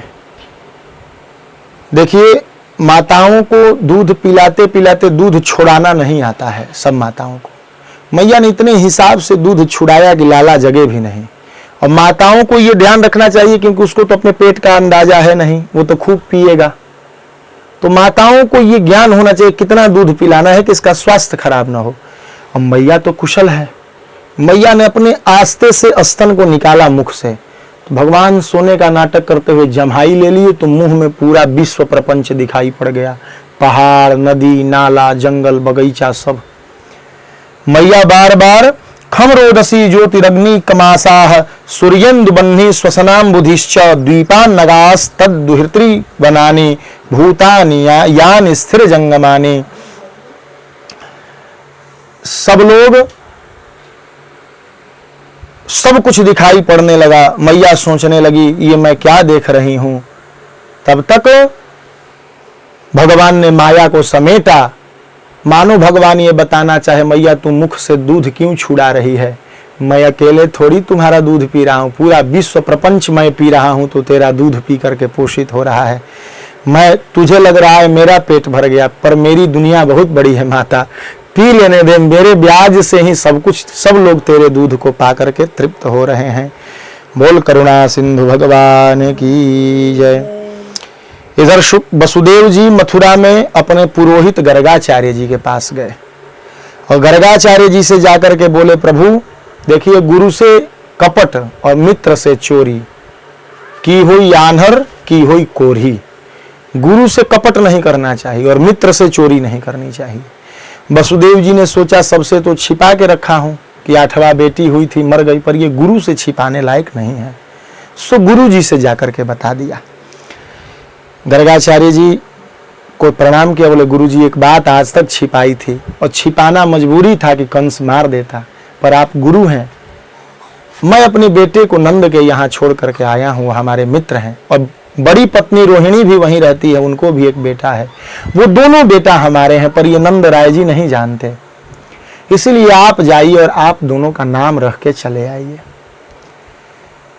वसुदेव प्रचोदितः, वसुदेव जी ने भेजा, गर्गाचार्य जी आए, नंद बाबा ने खूब स्वागत किया, कितना स्वागत किया मानो भगवान घर में आ गए। ब्राह्मण को आया देख करके प्रणिपातः पुरः सरम, साष्टांग प्रणाम किया, पाद्यर्घाचमनी दिया और इसके बाद खूब सेवा करके उन्होंने कहा प्रभु आप तो भगवान के समान हैं, पूर्णस्य करवाम, कि मैं आपके लिए मैं और क्या करूं बताइए। उन्होंने कहा आप कुछ नहीं करना, आप इतने उदार मना हैं, आप राजा हैं गोकुल के, फिर भी आप सेवा कर रहे हैं, कुछ हमारे योग्य काम हो तो बता दीजिए। तो नंद बाबा ने कह दिया महाराज मेरे यहाँ 2 बेटे हैं, आप इनका नाम रख दीजिए, एक वसुदेव जी का बेटा है, एक हमारा बेटा है। गर्गाचार्य तो इसीलिए यहीं आए हैं। नंद जी बोले आप ज्योतिष के बड़े जानकार हैं, इसलिए बच्चों का थोड़ा भाग्य भी देख लीजिएगा, क्योंकि जन्मना ब्राह्मणो गुरु हो, ब्राह्मण जन्म से ही बालक हो, बूढ़ा हो, जवान हो, चाहे जो हो, सबका गुरु होता है, इसलिए आप ऐसा करें। गर्गाचार्य जी ने कहा देखो मैं जादवों का गुरु हूं, जदुनाम हम आचार्य, और ऐसा नहीं कि केवल 10-20 लोग जानते हैं, ख्यातस्य भुवि सर्वतः, पूरे भूमंडल के लोग जानते हैं कि गर्गाचार्य जादवों के गुरु हैं।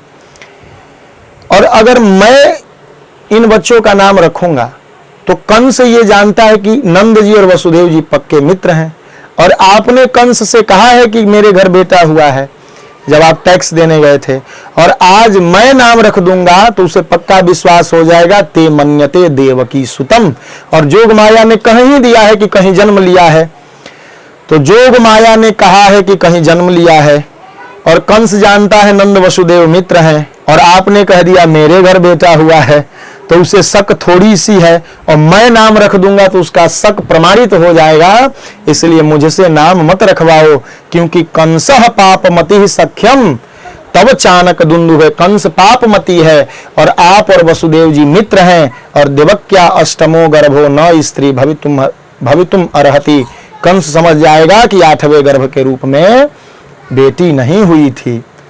नंद जी ने कहा महाराज जी देखिए अभी दोपहर का समय है, सब ग्वाल बाल गाय चराने गए हैं, कोई है नहीं, और आपके हृदय में सब भगवान बैठे हैं, क्योंकि आप सत्यनिष्ठ ब्राह्मण हैं, तो आप मन ही मन सब भगवान को प्रणाम करके केवल स्वस्ति वाचन करके मेरे बालक का नाम रख दीजिए। तैयार हो गए, गौशाले में बैठ गए कि गौशाला में गएगी, और गौशाला में बैठ करके स्वस्ति वाचन किए, और नंद बाबा इधर जाकर के बोले रोहिणी से और यशोदा से, दोनों लोग अपने अपने बालक लेकर के चलो, मथुरा से एक बड़े विद्वान ब्राह्मण आए हैं। तो सबको समझाना आसान है, माताओं को पत्नियों को समझाना बड़ा कठिन है। और सोचने लगी ऐसा कैसे हो सकता है कि दुनिया के लोग भूत भविष्य सब बता दें, चलो बहन हम लोग परीक्षा लेते हैं। तो यशोदा जी ने रोहिणी जी के बेटे को गोद में ले लिया, और रोहिणी जी ने यशोदा जी के बेटे को गोद में ले लिया, कि अगर पहचान गए तो जान जाएंगे पंडित जी पक्को हैं। दोनों लोग गौशाला में ले गई। गर्गाचार्य जी आंख बंद करके बैठे हैं, तो गर्गाचार्य जी पहले यशोदा मैया के गोदी में दृष्टि डाले, तो देखे कि भैया ये तो गड़बड़ दिख रहा है, ये वाला बेटा इधर दिख रहा है, ये वाला इधर दिख रहा है। फिर दोबारा आंख बंद किए, फिर गड़बड़ी, तीसरी बार में बोल दिए अयम ही रोहिणी पुत्रो, यशोदा जो तेरे गोद में है ये रोहिणी का बेटा है। अरे महाराज आप तो एकदम पहचान गए, प्रणाम करती हूँ आपके चरणों में, बताइए इसका नाम क्या है। बोले रमयन सुहृदो गुणैहि, ये अपने गुण से सबको आनंदित करेगा, इसीलिए आख्यास्ते राम, इसका मैं राम नाम रख रहा हूँ। अब बलाधिक्यात् बलम विदुहु, इसमें बल बहुत रहेगा, इसीलिए इसका एक नाम बल रहेगा। तुम दोनों मिला करके इसको बलराम कहना। और जदुनाम पृथक भावात, ये जदुवंशियों को अलग अलग नहीं मानेगा, ये सबको एक मानेगा, सबको अपना परिवार मानेगा, इसीलिए इसका एक नाम संकर्षण रहेगा। बोल बलराम भगवान की जय, संकर्षण भगवान की जय। नाम हो गया। अब रोहिणी जी के गोद में भगवान है, तो कहने लगे गर्गाचार्य जी, आसन वर्णाश्रयो यस्य ग्रहणंतोनु युगम तनु। देखिए ये जो लड़का है यशोदा, ये आपका बेटा है और ये इससे पहले 3 रंग धारण कर चुका है। कौन कौन रंग महाराज जी बोले? शुक्लो रक्तस तथा पीत। एक बार सफेद हुआ है, पूजा करते वक्त पंडित जी लोग पाठ करते हैं, शुक्लांबरधरम विष्णुम शशिवर्णम चतुर्भुजम। शशिवर्ण मतलब चंद्रमा के रंग का एक बार भगवान जन्म लिए हैं, और दूसरा एक बार लाल रंग के जन्म लिए हैं, एक बार पीला रंग के, और इस बार बोले इदानीम कृष्णताम गतः, इस बार काला रंग का होकर जन्म लिए हैं, इसीलिए इनका मैं एक नाम कृष्ण रख देता हूं। और इसका एक अर्थ और आचार्य लोग लगाते हैं कि शुक्ल मतलब हो गया सात्विक गुण, सच्चा गुण, सफेद सच्चाई। बोले कृष्ण भगवान के सच्चाई को रक्तस तथा, रक्त मतलब राजसी गुण वाले, जैसे हम लोग हैं बीच वाले हैं, थोड़ा सा हंसी मजाक भी हो गया, थोड़ा सा पूजा पाठ भी चल रहा है, और धीरे धीरे धीरे धीरे सात्विक बनने का प्रयास है ठाकुर जी की कृपा से। तो ये कौन है? बोले इस काला बालक के अच्छाई को राजस गुण वाले लोग पीते हैं, पीत वर्ण मतलब पीते हैं, इसीलिए इसका मैं नाम कृष्ण रख दूंगा।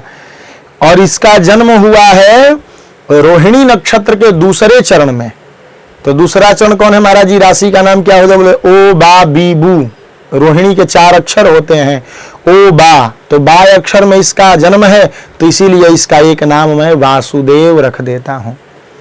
एक कथावाचक का मैं सुन रहा था, देखिए वसुदेव नाम है भगवान के पिताजी का, अब वासुदेव नाम है भगवान का, और कथावाचक वसुदेव वसुदेव वसुदेव ही कह रहे थे।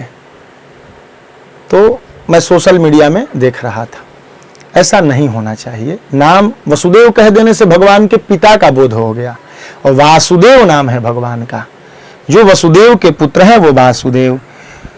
तो नंद बाबा ने कहा, अरे महाराज वासुदेव तो कह दिए, तो फिर ये वसुदेव के बेटा हो गए। बोले नहीं नहीं नहीं, वसुदेव प्रागयम वसुदेवस्य क्वचित, कभी ये वसुदेव के भी बेटा थे। इस प्रकार से बात को घुमा दिए गर्गाचार्य। देखिए जिस बात के बता देने से हानि होने वाली हो, सत्यम ब्रूयात प्रियम ब्रूयात, सत्य ऐसा बोलिए जो प्रिय हो, न ब्रूयात सत्यम अप्रिय, अप्रिय सत्य कभी नहीं बोलना चाहिए जिस सत्य को बोलने से काम बिगड़ जाए। तो उन्होंने बात को घुमा दिया कि कभी किसी समय में ये वसुदेव के भी बेटे रहे हैं। और भी इनके नाम हैं, बहुनी संति नामानी रूपाणी च सुतस्यते। गुण कर्म के आधार पर, रूप के आधार पर कोई इन्हें मोहन कहेगा, कोई मुरलीधर कहेगा, कोई गोवर्धनधारी कहेगा, कोई माखन चोर कहेगा। तो गुण और रूप के आधार पर भी इनके कई नाम रहेंगे। और राजन एक बात मैं आपसे कह देता हूं। हाँ महाराज कहिए। बोले तस्मान नंदात्मजोयम ते नारायण समो गुणैः। आपके बेटे का सारा गुण भगवान नारायण के समान मिल रहा है। अरे महाराज भगवान नारायण के 60 गुण गिनाए गए हैं, वो सब गुण इनमें हैं। और एक भक्ति पक्ष के आचार्य कहते थे कि भगवान नारायण में तो 60 ही गुण थे, कृष्ण में 64 गुण थे, वो नारायण नहीं कर पाते हैं। 4 गुण कौन कौन? बोले लीला माधुर्य, क्योंकि नारायण तो नारायण है और लीला करने के लिए उन्हें राम कृष्ण बनना पड़ता है, सीधे नारायण नहीं आ जाते। तो बोले लीला माधुर्य एक इनमें विशेष है। लीला के साथ साथ रूप माधुर्य, जब चाहे जैसा चाहे ये रूप बना लेते हैं। नारायण तो एक रूप में पड़े रहते हैं, तो रूप माधुर्य। तीसरा विलास माधुर्य, नारायण तो केवल लक्ष्मी जी के साथ रहेंगे, ये हजारों गोपियों के साथ नाच लेते हैं, विलास माधुर्य। और चौथा कौन सा गुण विशेष है? बोले वेणु माधुर्य, बांसुरी नारायण नहीं बजाते हैं, ये बजा लेते हैं। तो ये 4 गुण इनमें, फिर भी भागवतकार कहते हैं नारायण समो गुणैः, इनका सारा गुण नारायण के समान है। इसे नारायण मान करके ही श्रिया कृत्यानुभावेन गोपायस्व समाहितः, इनका नारायण मान करके ही तुम पूजा करो। इतना सुनते ही नंदः प्रमुदितो मैंने आत्मानं पूर्णमासिषाम। नंद जी को ऐसा लग रहा है मानो सब कुछ मिल गया है। गर्गाचार्य जी को खूब धन दौलत देकर के विदाई किए। और जब कृष्ण भगवान थोड़े बड़े हो गए तो कालेन ब्रज ताल्पेन गोकुले राम केशवे, जैसे श्री जी चलती हैं ऐसे चौपाया हो करके माऊ बन करके भगवान आंगन में चलने लगे। जानुभ्याम सह पाणिभ्याम, दोनों हाथ से और दोनों पैर से घुटना पर ऐसे चल रहे हैं भगवान। रिंग मारो बिजरहतु, घूम घूम करके सबको आनंद दे रहे हैं। अब जो जो गोपियां आई थी देखने के लिए, जब भगवान प्रसूति का गृह में थे तो सबके मन में यही था, ये मेरा बेटा होता तो बड़ा अच्छा रहता। आज भगवान ने बलराम जी से इशारा किया, भैया जी बाहर निकला जाए। बलराम जी ने कहा पहले तुम चलो। बोले आप बड़े हैं, पहले आप चलिए। तो पहले के जमाने में चौकट इतना ऊंचा ऊंचा, अब बलराम जी आगे आगे गए बेचारे, अब छोटे हैं, दोनों हाथ तो बाहर निकाल दिए और चौकट में पेट अटक गया। अब कभी आगे जा रहे हैं, कभी पीछे आ रहे हैं, कभी आगे जा रहे हैं, कभी पीछे जा रहे हैं, और भगवान ताली पीट पीट करके हंस रहे हैं। तब तक रोहिणी मैया ने देख लिया, भगवान कर रहे हैं। रोहिणी मैया बोली बाहर जा रहे हो, बदमाश हो गए हो। कान पकड़ करके मैया ने ऐसे कनैठी लगाई। भगवान खूब ताली पीट पीट करके हंस रहे हैं कि भैया आज पिटा गए। सुबह हुई तो फिर भगवान बोले तब भैया बाहर चला जाए। बलराम जी बोले मैं बाहर नहीं जाऊंगा, आज पहले तुम चलो। तो भगवान बोले क्यों? बोले नहीं नहीं, कल तुम हमको पिटवा दिया था। तो भगवान है, तुरंत पार हो गए उस पार।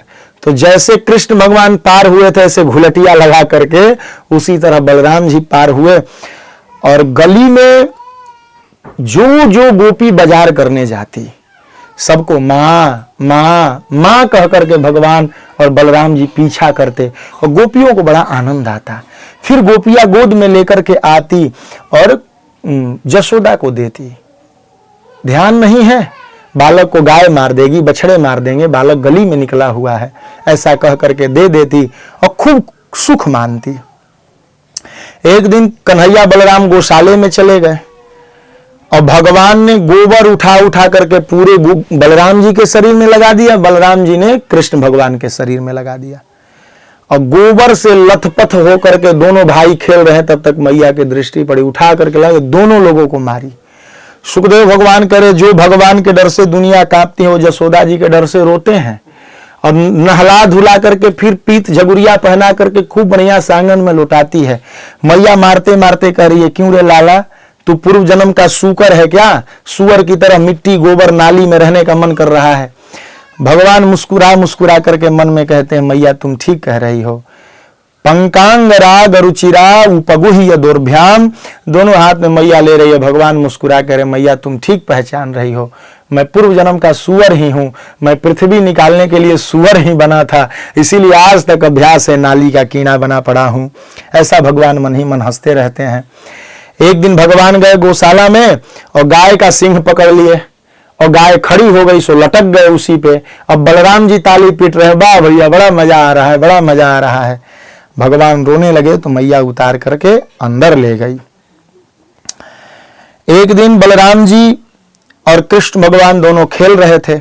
मैया भोग लगा रही है घर में और भोग लगाते वक्त कह रही है त्वदीयम वस्तु गोविंदम तुभ्यमेव समर्पयत, मिठाई रख करके। और मैया बाहर गई, तब तक भगवान गए लड्डू उठा करके मुंह में डाल गए। अब मैया कह रही ये क्या किए? अब मन ही मन भगवान सोच रहे तुम ही तो कह रही थी हे गोविंद तेरा दिया वस्तु है, तू आकर के खा ले। अब आकर के मैं खा गया तो पूछ रही है कि क्या कर रही है। खूब मैया डांटती है। भगवान थोड़े बड़े हो गए। अब भगवान बाहर भीतर आते जाते रहते हैं। कृष्णस्य गोप्यो रुचिरम भिक्ष कौमार चापलम, थोड़े थोड़े जो चंचल मित्र थे, जो तेज लड़का होता है उसके मित्र बहुत अधिक हो जाते हैं। तो भगवान के भी कुछ ग्वाल बाल मित्र हो गए। अब भगवान 3 साल के हो गए हैं। भगवान ने पूछा मित्रों से क्यों भैया इतने दुबले पतले क्यों हो? तो भगवान के मित्रों ने कहा कि हम तेरे जैसे राजा के बेटे थोड़ी हैं, हमारे यहाँ 1-2 गायें हैं, मैया दूध निकालती है, माखन बना करके ले जा करके मथुरा के बाजार में बेच देती है, हमें माखन खाने को नहीं मिलता। भगवान बोले तो जो काम सीधी अंगुली से नहीं होता तो अंगुली टेढ़ी करनी पड़ती है। इसका क्या मतलब है कृष्ण? बोले इसका मतलब यही है कि हम लोग माखन चुरा करके खाएंगे। कैसे? चोरी करना पाप है। बोले भैया देखो, जो चीज है उसके लिए अगर हम चोरी करें तब तो पाप है, और जो चीज हमें मिल ही नहीं रहा और घर में उपलब्ध है और जबरदस्ती हमको नहीं दिया जा रहा तो उसको चोरी करके ही खाना चाहिए। सब लोग मीटिंग हुआ, भगवान बोले पहले अपने अपने घर में चोरी किया जाएगा, जो अपने घर में चोरी में पास हो जाता है वो दूसरे के घर में भी चोरी कर लेता है। तो भगवान चोरी करने गए अपने घर में। भगवान ने पहले पता लगाया माखन मैया रखी कहाँ है। भगवान ने देखा कोने वाले घर में माखन रखा हुआ है मटकी में और एक खंभे के नीचे लगाया हुआ है। भगवान गए और जाकर के मक्खन की मटकी में हाथ डाले और एक गोला बनाया माखन का और हाथ ऊपर खींचने लगे तो मुट्ठी बंधी पड़ी है तो अब हाथ निकल नहीं रहा मटकी से।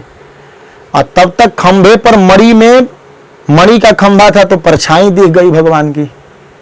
भगवान करे वाह भैया, चोर के घर में चोरी, अपनी परछाई को ही चोर कह रहे हैं। भगवान बोले तुम माखन चुराने आए हो। अब भगवान अपनी परछाई को अंगुली दिखाते तो परछाई भी अंगुली दिखाती और मैया बाहर बैठी बैठी सब सुन रही है कि ये क्या कर रहा है। अभी मां से कहूंगा तो परछाई भी कहती कि अभी मां से कहूंगा। मैया बोली बेटा कृष्ण क्वासी करोशी, क्या कर रहे हो। सो भगवान बोल पड़े मैया आओ आओ चोर पकड़ लिया हूं। कैसा चोर, बोले माखन चुरा रहा है। मैया आई, मैया ने देखा इसी की परछाई है। कहाँ है चोर, बोले देखो ये सामने खड़ा है, माखन की मटकी में हाथ डाला है।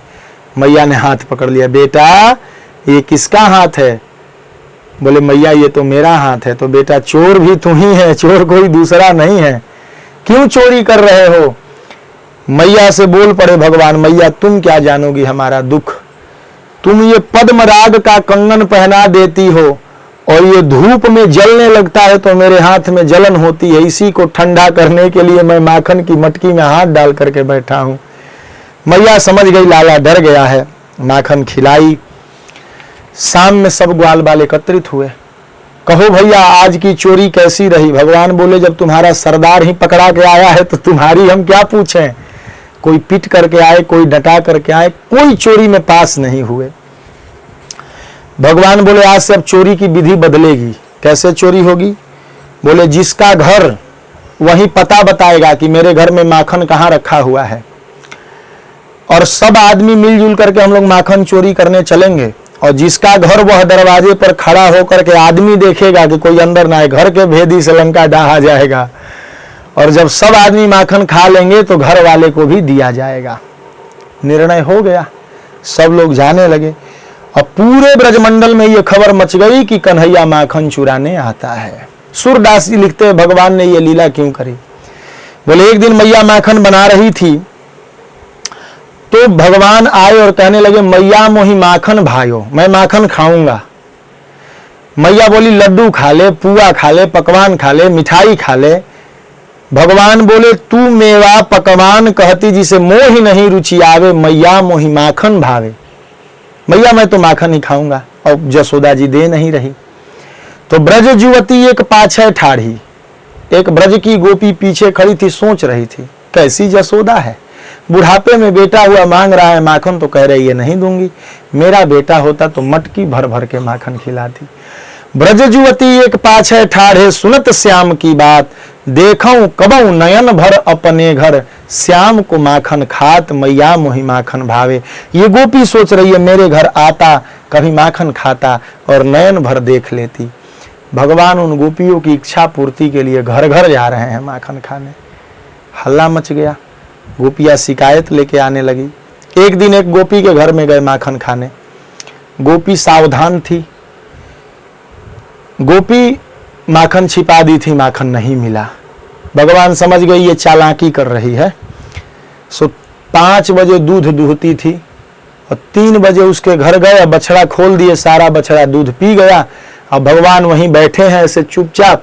5 बजे जब बाल्टी लेकर के आई तो जब जैसे ही बछड़ा खोली तो बछड़ा पीने ही नहीं जा रहा है, सारा दूध पी गया है।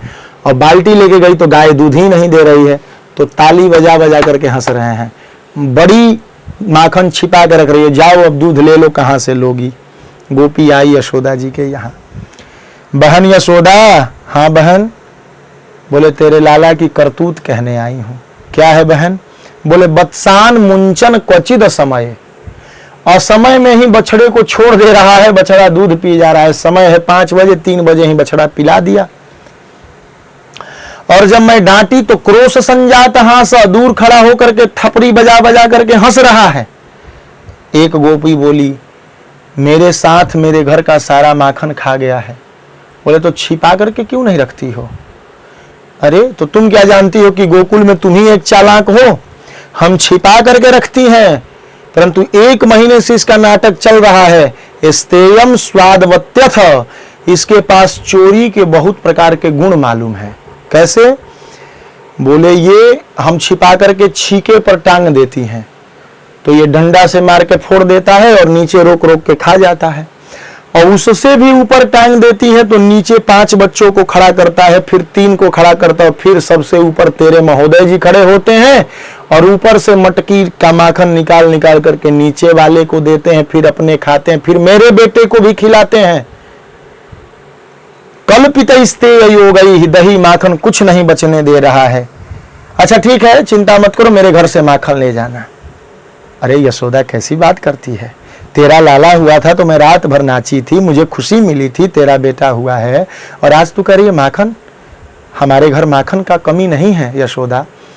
दुख इस बात का है कि मरकान भोक्ष्यन, ये बंदरों को खिला देता है, अपने खाता तो दुख नहीं होता। और अपने पेट भरने भर थोड़ा खा लेता, बाकी सब छोड़ देता, तो छोड़ता भी नहीं है। विभजति सचन नाति भांडम भिनती, मटकी पटक करके फोड़ देता है। अब बताओ, सास के जमाने के, ददिया सास के जमाने की मटकी है, ये फोड़ देता है। सास आती है तो गाली देती है। यशोदा जी मारने जाती है, गोपियां कहती है मत मारो मत मारो मत मारो। तो बोले कल हमारे यहाँ गाली दे करके आया है, द्रव्यालाभे से गृह कुपितो, घर में कुछ नहीं मिला तो कह रहा है इतना बड़ा घर बनाया है, भगवान आग लगा दे इस घर में, एक छटाक माखन नहीं है तो ये घर किस काम का है, ऐसा कह करके आया है। मारो मत यशोदा। एक बोली जानती हो कल क्या किया? क्या किया? बोले हस्ताग्राहे रचयति विधिम पीठ खोलू खलाद्यई छिद्रम ह्यंतर निहित वयुनः सिक्य भांडेषु तद्वित। उखल डगरा डगरा करके ले गया घर में और उखल पे चढ़ करके माखन तो खा लिया, अंदर माखन गिरा दिया। आते वक्त दरवाजे पर उखल गिरा दिया, दरवाजा बंद है, मैं अंदर जाकर के हटाऊं कैसे माखन की मटकी को? एक बोली ध्वंतागारे धृत मणिगणम, मैं अंधेरे में छिपा दी तो तुम जो मणि का कंगन पहनाई हो इसी के प्रकाश से ऐसे टॉर्च की तरह बार करके देख लेता है, अंधेरे में मणि चमकता है कि कहाँ माखन रखा हुआ है। एक गोपी बोली मेरे यहाँ कल सत्यनारायण की कथा थी और मैं रसोई घर में प्रसाद पंजीरी बना रही थी, तो पीछे से खिड़की पर ये चढ़ रहा था माखन के लिए, तब तक मुझको देख लिया तो बात बदल दिया। और बात बदल के कह रहा है भाभी जी क्या कर रही हो? अब गली में से बोल रहा है खिड़की पर चढ़ के। मैंने कहा कन्हैया आज मेरे यहाँ सत्यनारायण की कथा है, सत्यनारायण प्रभु आएंगे, भोग बना रही हूँ। अच्छा तो कब आएंगे, कहाँ बैठेंगे? बोले आंगन में पीढ़ा रखी हूँ, उसी पे पंडित जी आएंगे, लेकर के आएंगे, बैठाएंगे, पूजा होगा, वो तब मिलेगी प्रसादी। हमको अभी दे दो, हमको टाइम नहीं है, बाद में हम कैसे आएंगे? अरे नहीं नहीं कन्हैया भोग लगेगा तब मिलेगा। अच्छा ठीक है। और जानती हो यशोदा बहन क्या किया? गली में गया और कुत्ते का पिल्ला जो नली में गिरा हुआ था उसी को उठा के लाया और उस सत्यनारायण वाले पीढ़े पर बैठाया और फिर खिड़की पे चढ़ के कह रहा जाओ भाभी जी आंगन में सत्यनारायण आए हैं, जाकर के दर्शन कर लो और जल्दी भोग लगा करके हमें दे दो।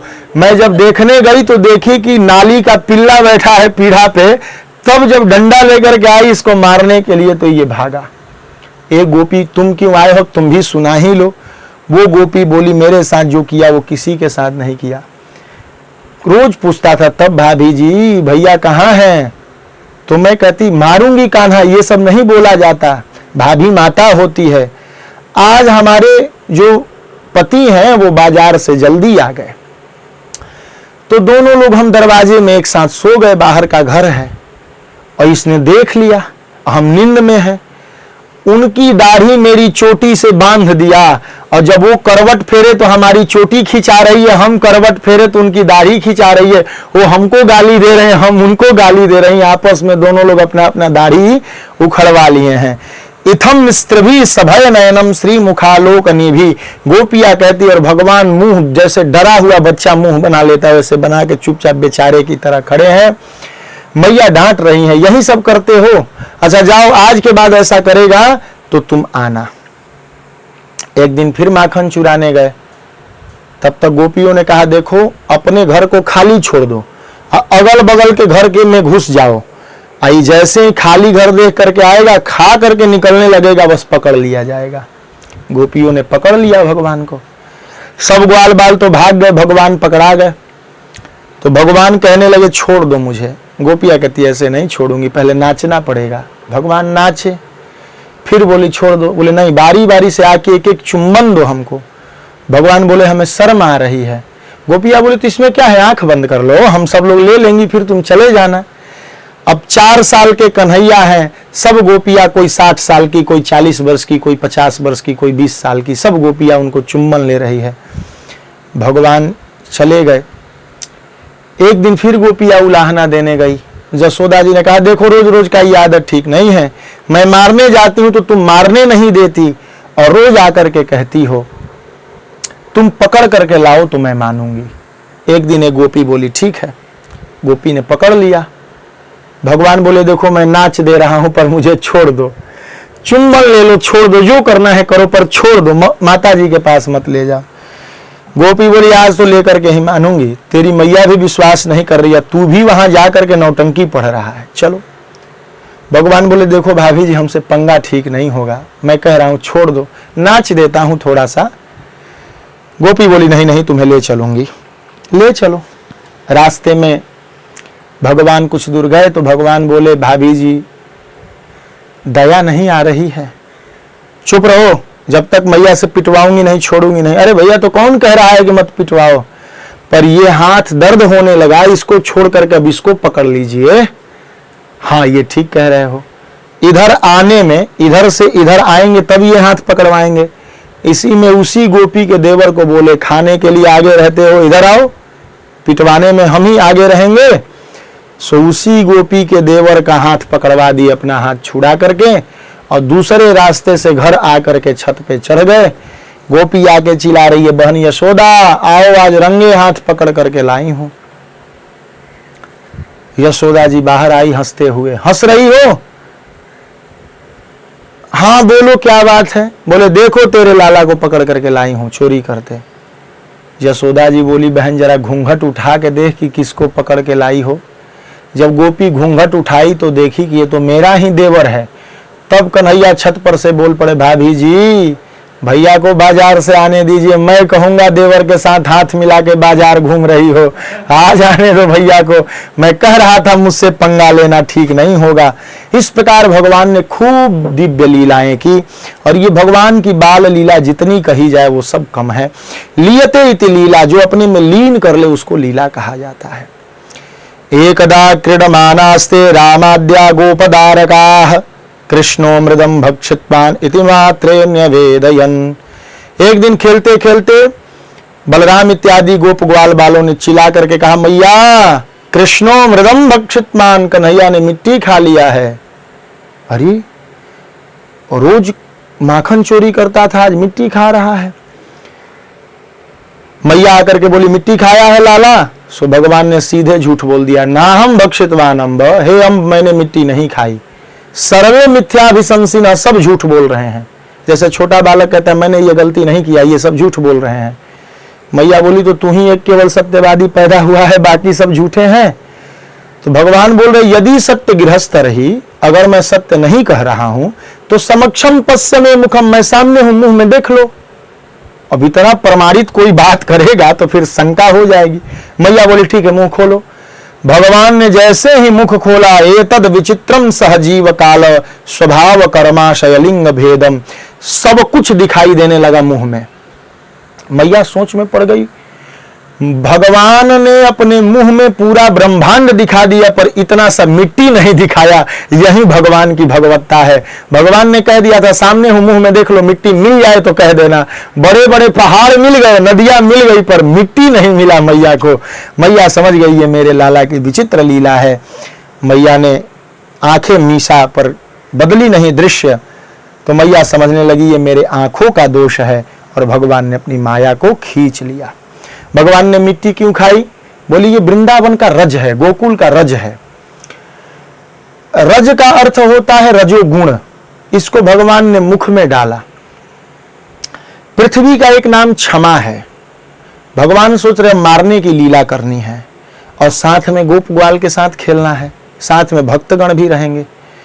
और भक्त मनमाना करता है, भक्त हमारे अनुकूल काम नहीं करेगा, वो अपने अनुकूल करेगा। एक चेला थे, अपने मित्र के यहां गए तो उनके गुरुजी आए हुए थे। वो अपने गुरुजी के लिए खूब जबरदस्त व्यवस्था, गुरुजी अप्रैल मई के दिन में आए थे तो गुरुजी के लिए सुंदर मकान धुलवाया गया, उसमें बर्फ की बड़ी बड़ी सीलियां रखी गईं और उसी में गुरुजी को बैठाया गया कि गुरुजी को गर्मी न लगे। अब चेला के मन में आया कि हमारे भी गुरुजी आएंगे तो ऐसे ही करेंगे। तब तक चेला के गुरुजी आ गए अगहन के महीने में। अब उसी तरह से घर धुलवा रहा है, बर्फ की सीलियां मंगवा रहा है। गुरुजी कह रहे हम उसमें नहीं बैठेंगे भैया। नहीं नहीं गुरुजी, हम उससे कम थोड़ी है, उसके गुरुजी आए थे तो बर्फ में बैठे थे, आपको भी बर्फ में बैठना पड़ेगा। अरे उसके गुरुजी तो गर्मी में आए थे इसीलिए बर्फ में बैठे थे, तुम्हारे गुरुजी ठंडी में आए हैं तो गुरुजी को हीटर लगवाओ। बस तो चेला तो अपने हिसाब से सेवा करेगा। तो भगवान पृथ्वी का एक गुण क्षमा है, तो पृथ्वी के थोड़े से अंश को हृदय में रख रहे हैं कि मैं क्षमा धारण कर लूं, ताकि साथ रहने वाले भक्त कुछ गलती भी करें तो उस पर ध्यान मत जाए। इसलिए भगवान ने मिट्टी खा ली, ये आचार्यों ने निर्णय दिया। खूब आनंद हुआ। परीक्षित जी पूछ रहे हैं श्री सुखदेव भगवान से, प्रभु ये बताइए कि जो व्यक्ति कमा रहा है उसका तो भाग्य है, पर जो बिना कमाए सब सुख भोग रहा है, कोई मेहनत नहीं, घर में पड़ा है, जो कमा रहा है वो सब वस्तु ला करके दे रहा है, तो उसका कितना बड़ा भाग्य होगा। जैसे पति कमाता है और पत्नी घर में बैठे बैठे उस पैसे का भोग कर लेती है, तो पति का तो भाग्य है कि वो कमा रहा है, परंतु पत्नी का उससे बड़ा भाग्य है कि वो बैठे बैठे उन पैसों का भोग कर रही है। तो उसी प्रकार भगवान तो जन्म लिए वसुदेव देवकी जी के पास, परंतु नंद यशोदा का वसुदेव देवकी से बड़ा भाग्य है कि इनके पास यशोदा के रूप में प्रकट हुए हैं। उन्हीं के तपस्या का फल देने के लिए भगवान कृष्ण ब्रज में लीला कर रहे हैं। बोल भक्त वत्सल भगवान की जय। दीपावली का समय था, घर की साफ सफाई चल रही थी। देखिए कितना भी काम बढ़ जाए, पर माताओं को चाहिए कि अपने बाल बच्चों की सेवा खुद करें।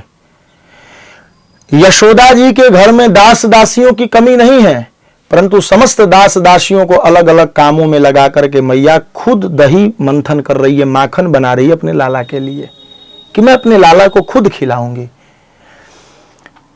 और जब मन से, वचन से और कर्म से भक्त भगवान का हो जाता है तो भगवान भी भक्त के हो जाते हैं।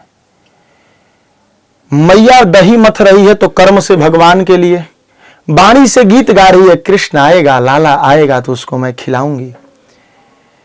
मन में भगवान के लिए चिंतन है, वाणी से भगवान का गीत चल रहा है, कर्म से भगवान का दधी मंथन चल रहा है।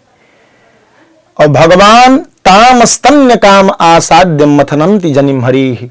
भगवान के मन में कामना नहीं होती, भगवान काम रहित है, परंतु भक्त जब पुकार देता है तो भगवान की कामना जागृत हो जाती है। भगवान के मन में कामना जगी, किस चीज की? अस्तन्य काम, दूध पीने की। भगवान आ गए और गृहीत्वा दधि मंथानम, मथनी को पकड़ लिया, मैया छोड़ो ये सब, मुझे पहले दूध पिलाओ, दूध पिलाओ, दूध पिलाओ। ऐसा मानो जैसे खूब भूख लगा हो।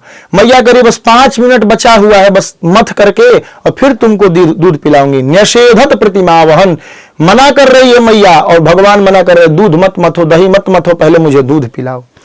और मैया नहीं मानी तो तमंक मारूढ़म अपायत स्तनम, तुरंत आंचल पकड़ करके एक पैर घुटने पर रखे और छाती के पास चढ़ गए। सो मैया बैठ गई, स्तन दे दिया मुंह में। स्नेहस्नुतम सस्मितमिक्षति मुखम। अब यहां 3 प्रकार का दूध है। एक दूध है जो माखन बन रहा है, एक दूध है जो मां के स्तन में है, और एक दूध है जो पद्मगंधा गाय का है। भगवान जिस गाय का दूध पीते हैं उसका नाम पद्मगंधा है। लाखों गायों में से कई पीढ़ी बदलते बदलते एक बनाया जाता है, उसका दूध चूल्हे पर है। भगवान पूछ रहे मैया से, मैया दूध प्यारो है कि पूत प्यारो है? मैया बोली बेटा ये क्या कह रहा है, बुढ़ापे में तू जन्म लिया है, मुझे तो पूत प्यारो है। सो भगवान ने अग्नि देवता को इशारा दिया, अपना काम कीजिए। सो अग्नि देवता धधकने लगे और दूध चूल्हे पर का गिरने लगा। सो मैया धड़ाम से पटक करके भागी दूध बचाने के लिए। भगवान बोले वाह मैया, अभी कह रही थी पूत प्यारो है, अभी दूध गिर रहा है तो मुझे छोड़ करके भाग गई। अतृप्त मुसृज्य जवेन सायया, आज भगवान अपने को अतृप्त महसूस कर रहे हैं। अतृप्त मतलब हमने कम पिया है, हम तृप्त नहीं हुए हैं और क्रोधित हो गए। कितना क्रोधित हुए? बोले बुत्सिच्यमान पयसी त्वधिश्रिते, इतने हुए कि संजात कोपह, अपने को एकदम जैसे छोटा बच्चा खिसिया जाता है, क्रोधित होता है तो हाथ पैर पटकता है, बर्तन पटकने लगता है। उसी प्रकार जिस मटके में दही था, जिसको मथ रही थी मैया, उसको उठा करके भगवान पटक दिए, जाओ। और उसका जो माखन था उसे लेकर के उखल पर चढ़ गए और सब बंदरों को बांट बांट करके खिलाने लगे। मैया जब दूध शांत करके आई, देखी अरे मटकी पटकी पड़ी है, डंडी उठाई और बाहर गई तो देखी कि उखल पर चढ़ करके नाटक कर रहा है। और भगवान जैसे ही देखे मैया के हाथ में डंडी है, सो भगवान भाग चले। और मैया रुक जाओ अभी आ रही हैं। भगवान भाग रहे हैं, मैया पीछा कर रही है। सुखदेव भगवान कह रहे परीक्षित देख लो, जिसके डर से दुनिया डरती है, त्रिलोकी डरता है, ब्रह्मा जमराज इंद्र कुबेर चंद्र सूर्य सब डरते हैं, आज वो माँ के डर से भाग रहा है, रो रहा है मैया छोड़ दो, अब गलती नहीं करूंगा, अब गलती नहीं करूंगा, अब गलती नहीं करूंगा। मैया कह रही है रुक जाओ। भगवान कह रहे छड़ी फेंकोगी तब रुकूंगा। मैया छड़ी फेंक देती है, भगवान रुक जाते हैं। मैया पकड़ लेती है और पकड़ करके उखल में बांधने लगती है। उखल में क्यों बांध रही? बोले तू भी बदमाश है और ये उखल भी बदमाश है, इसी के सहारे तू चढ़ा था। न चांतर न बहिर्यस्य न पूर्वम ना पिछा परम, जिसका न अंदर है न बाहर है न भीतर है न कुछ नहीं है, उसको मैया बांधने का प्रयास कर रही है। घर की सारी रस्सी मैया लगा दी, परंतु द्वयंगुलो नम भूते न संदधे न्यंच गोपिका, 2 अंगुल रस्सी कम हो जाती है। एक अन्य गोपी आई और आ करके कहने लगी यशोदा क्या कर रही हो? नहीं आज तो इसे बांध करके मानूंगी। शाम हो गई सुबह से, पर भगवान नहीं बंध पाए। अंत में मैया बोली लाला, एक बीते का तो तेरा पेट है और इतनी रस्सियां लगा दी फिर भी नहीं बंध पा रहे हो, बंध जाओ। इतना कहना था कि भगवान बंध गए। मानो भगवान ये कहना चाहते हैं मैं कब बंधता हूं? बोले जब जीव प्रबल कर्म करें, खूब मेहनत करें और मेरी कृपा हो जाए तो मैं बंध जाता हूं। यही 2 अंगुली कमी रह जाती है। भगवान बंध गए, मैया चली गई। इधर नंद बाबा के आंगन में 2 वृक्ष खड़े हैं। ये वृक्ष नारद जी के श्राप से शापित हैं। ये कुबेर के बेटे हैं, एक का नाम है नलकूबर, एक का नाम है मणिग्रीव। पानी में बिना कपड़ा का नहीं नहाना चाहिए। ये अप्सराओं के साथ बिना कपड़ा का नहा रहे थे। उसी समय नारद जी जा रहे थे। अप्सराएं तो छिप गई पर ये चुपचाप खड़े रह गए। नारद जी ने कहा ओहो, नंगा रहना का ढेर इच्छा, अधिक मन हो रहा है, जाओ श्राप देता हूं, वृक्ष हो जाओ, पेड़ बन जाओ, नंगे खड़ा रहना। तब क्षमा मांगे तो उन्होंने कहा वृक्ष तो बनोगे पर नंद के आंगन के बन जाना, जहां भगवान लीला करेंगे, तुम्हें छू देंगे तो तुम्हारा कल्याण हो जाएगा। आज भगवान उखल को खींचते खींचते खींचते खींचते दोनों वृक्षों के बीच में गए और उखल को खींच दिया। सो दोनों वृक्ष धड़ाम से नीचे गिर पड़े और दोनों से 2 दिव्य पुरुष प्रकट हुए और भगवान की स्तुति करते हुए अपने लोक को चले गए। वाणी गुणानुकथने श्रवणौ कथायाम हस्तौ च कर्म सुमनस्तव पादयोर्नः स्मृत्या शिरस्तव निवास जगत प्रणामे दृष्टि सताम दर्शने स्तु भवतनूनाम। हे भगवान, जब जब हम जन्म ले तो ये हमारी वाणी आपकी कथा कहे, मेरा कान आपकी कथा सुने, हाथ से पैर से आपके लिए कर्म करें, मन में आपके स्मृति बनी रहे, आपको प्रणाम करूं। ऐसी दृष्टि दीजिए कि चारों तरफ आपकी सत्ता देखूं। और भगवान को ऐसा प्रणाम करके भगवान को बंधे हुए छोड़ करके चले गए। ऐसा क्यों हुआ? जो भगवान मुक्त किए उनको भी खोल सकते थे वो लोग, पर नहीं। भक्त जानता है कि भगवान जब तक बंधन में है तभी तक दिखाई पड़ रहे हैं, जब छूट जाएंगे तो फिर ये दिखाई पड़ने वाले नहीं हैं। और भगवान को बंधन लगता नहीं, वो जब चाहे तब छूट जाएंगे। बंधन तो भक्त को है, जीव को है, इसीलिए हम मुक्त हो रहे हैं, हमें मुक्त हो जाने दीजिए। इस प्रकार से भगवान मुक्त हो गए। कृणिहि भो फलानीति श्रुत्वा सत्परमच्युतः, पेड़ गिरने की आवाज हुई तो नंद बाबा आए, मुक्त किया और यशोदा जी को खूब डांटा।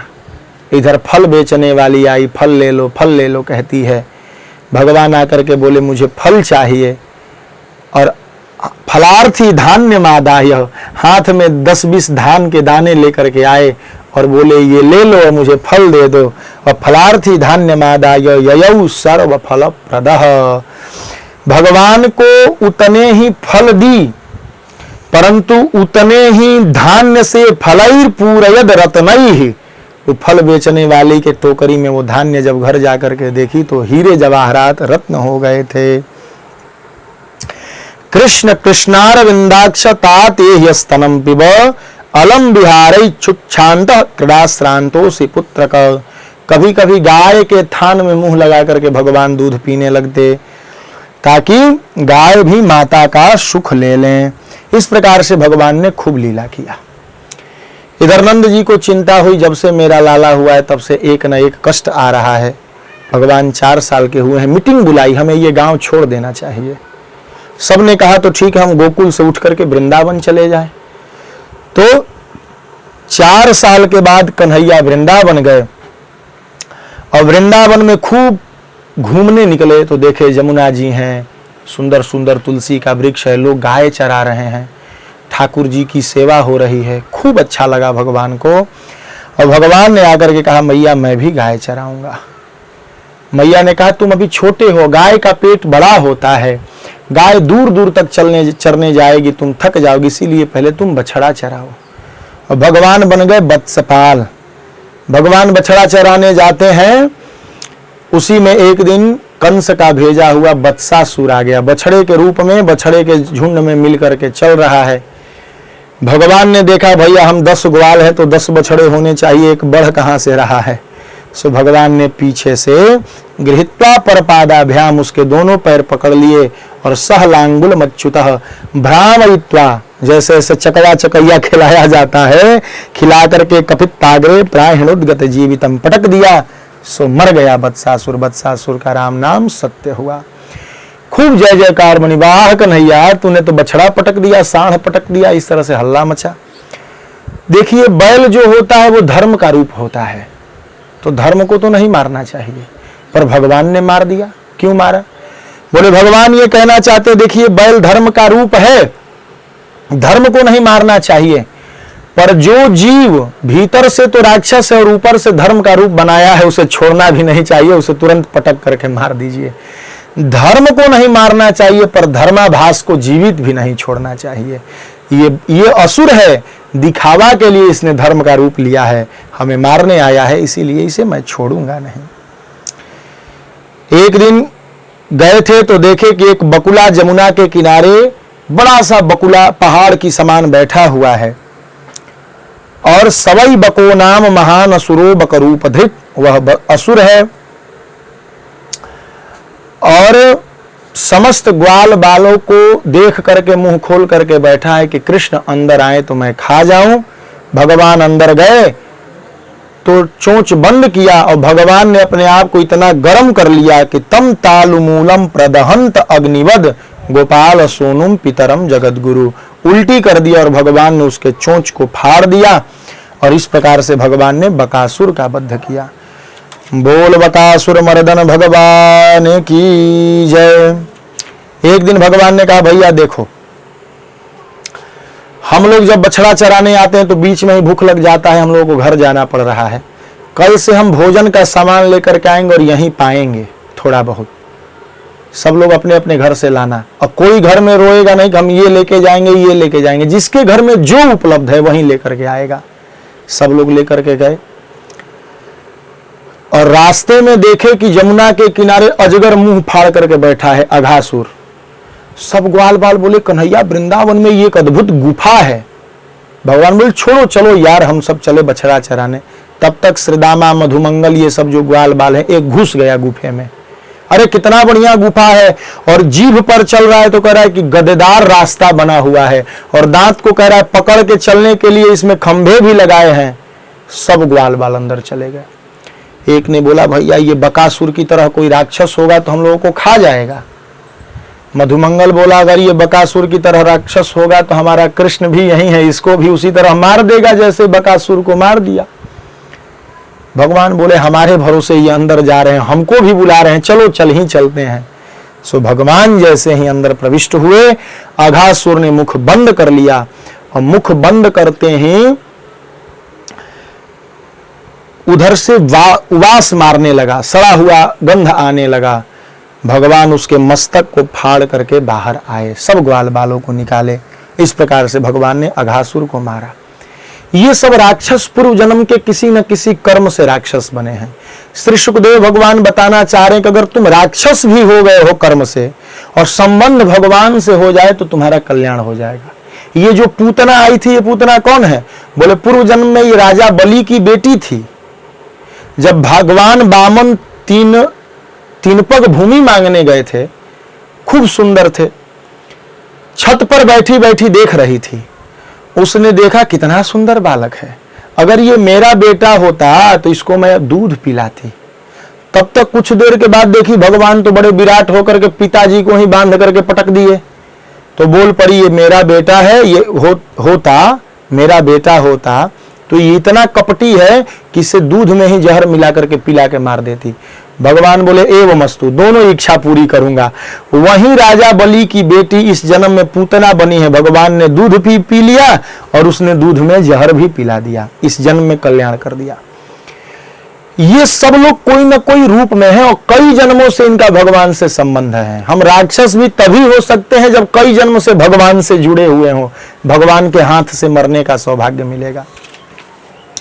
अजगर के रूप में यह अघासुर आया। अघ कहते हैं पाप को, जिसने जीवन भर पाप किया है वही अघासुर होता है।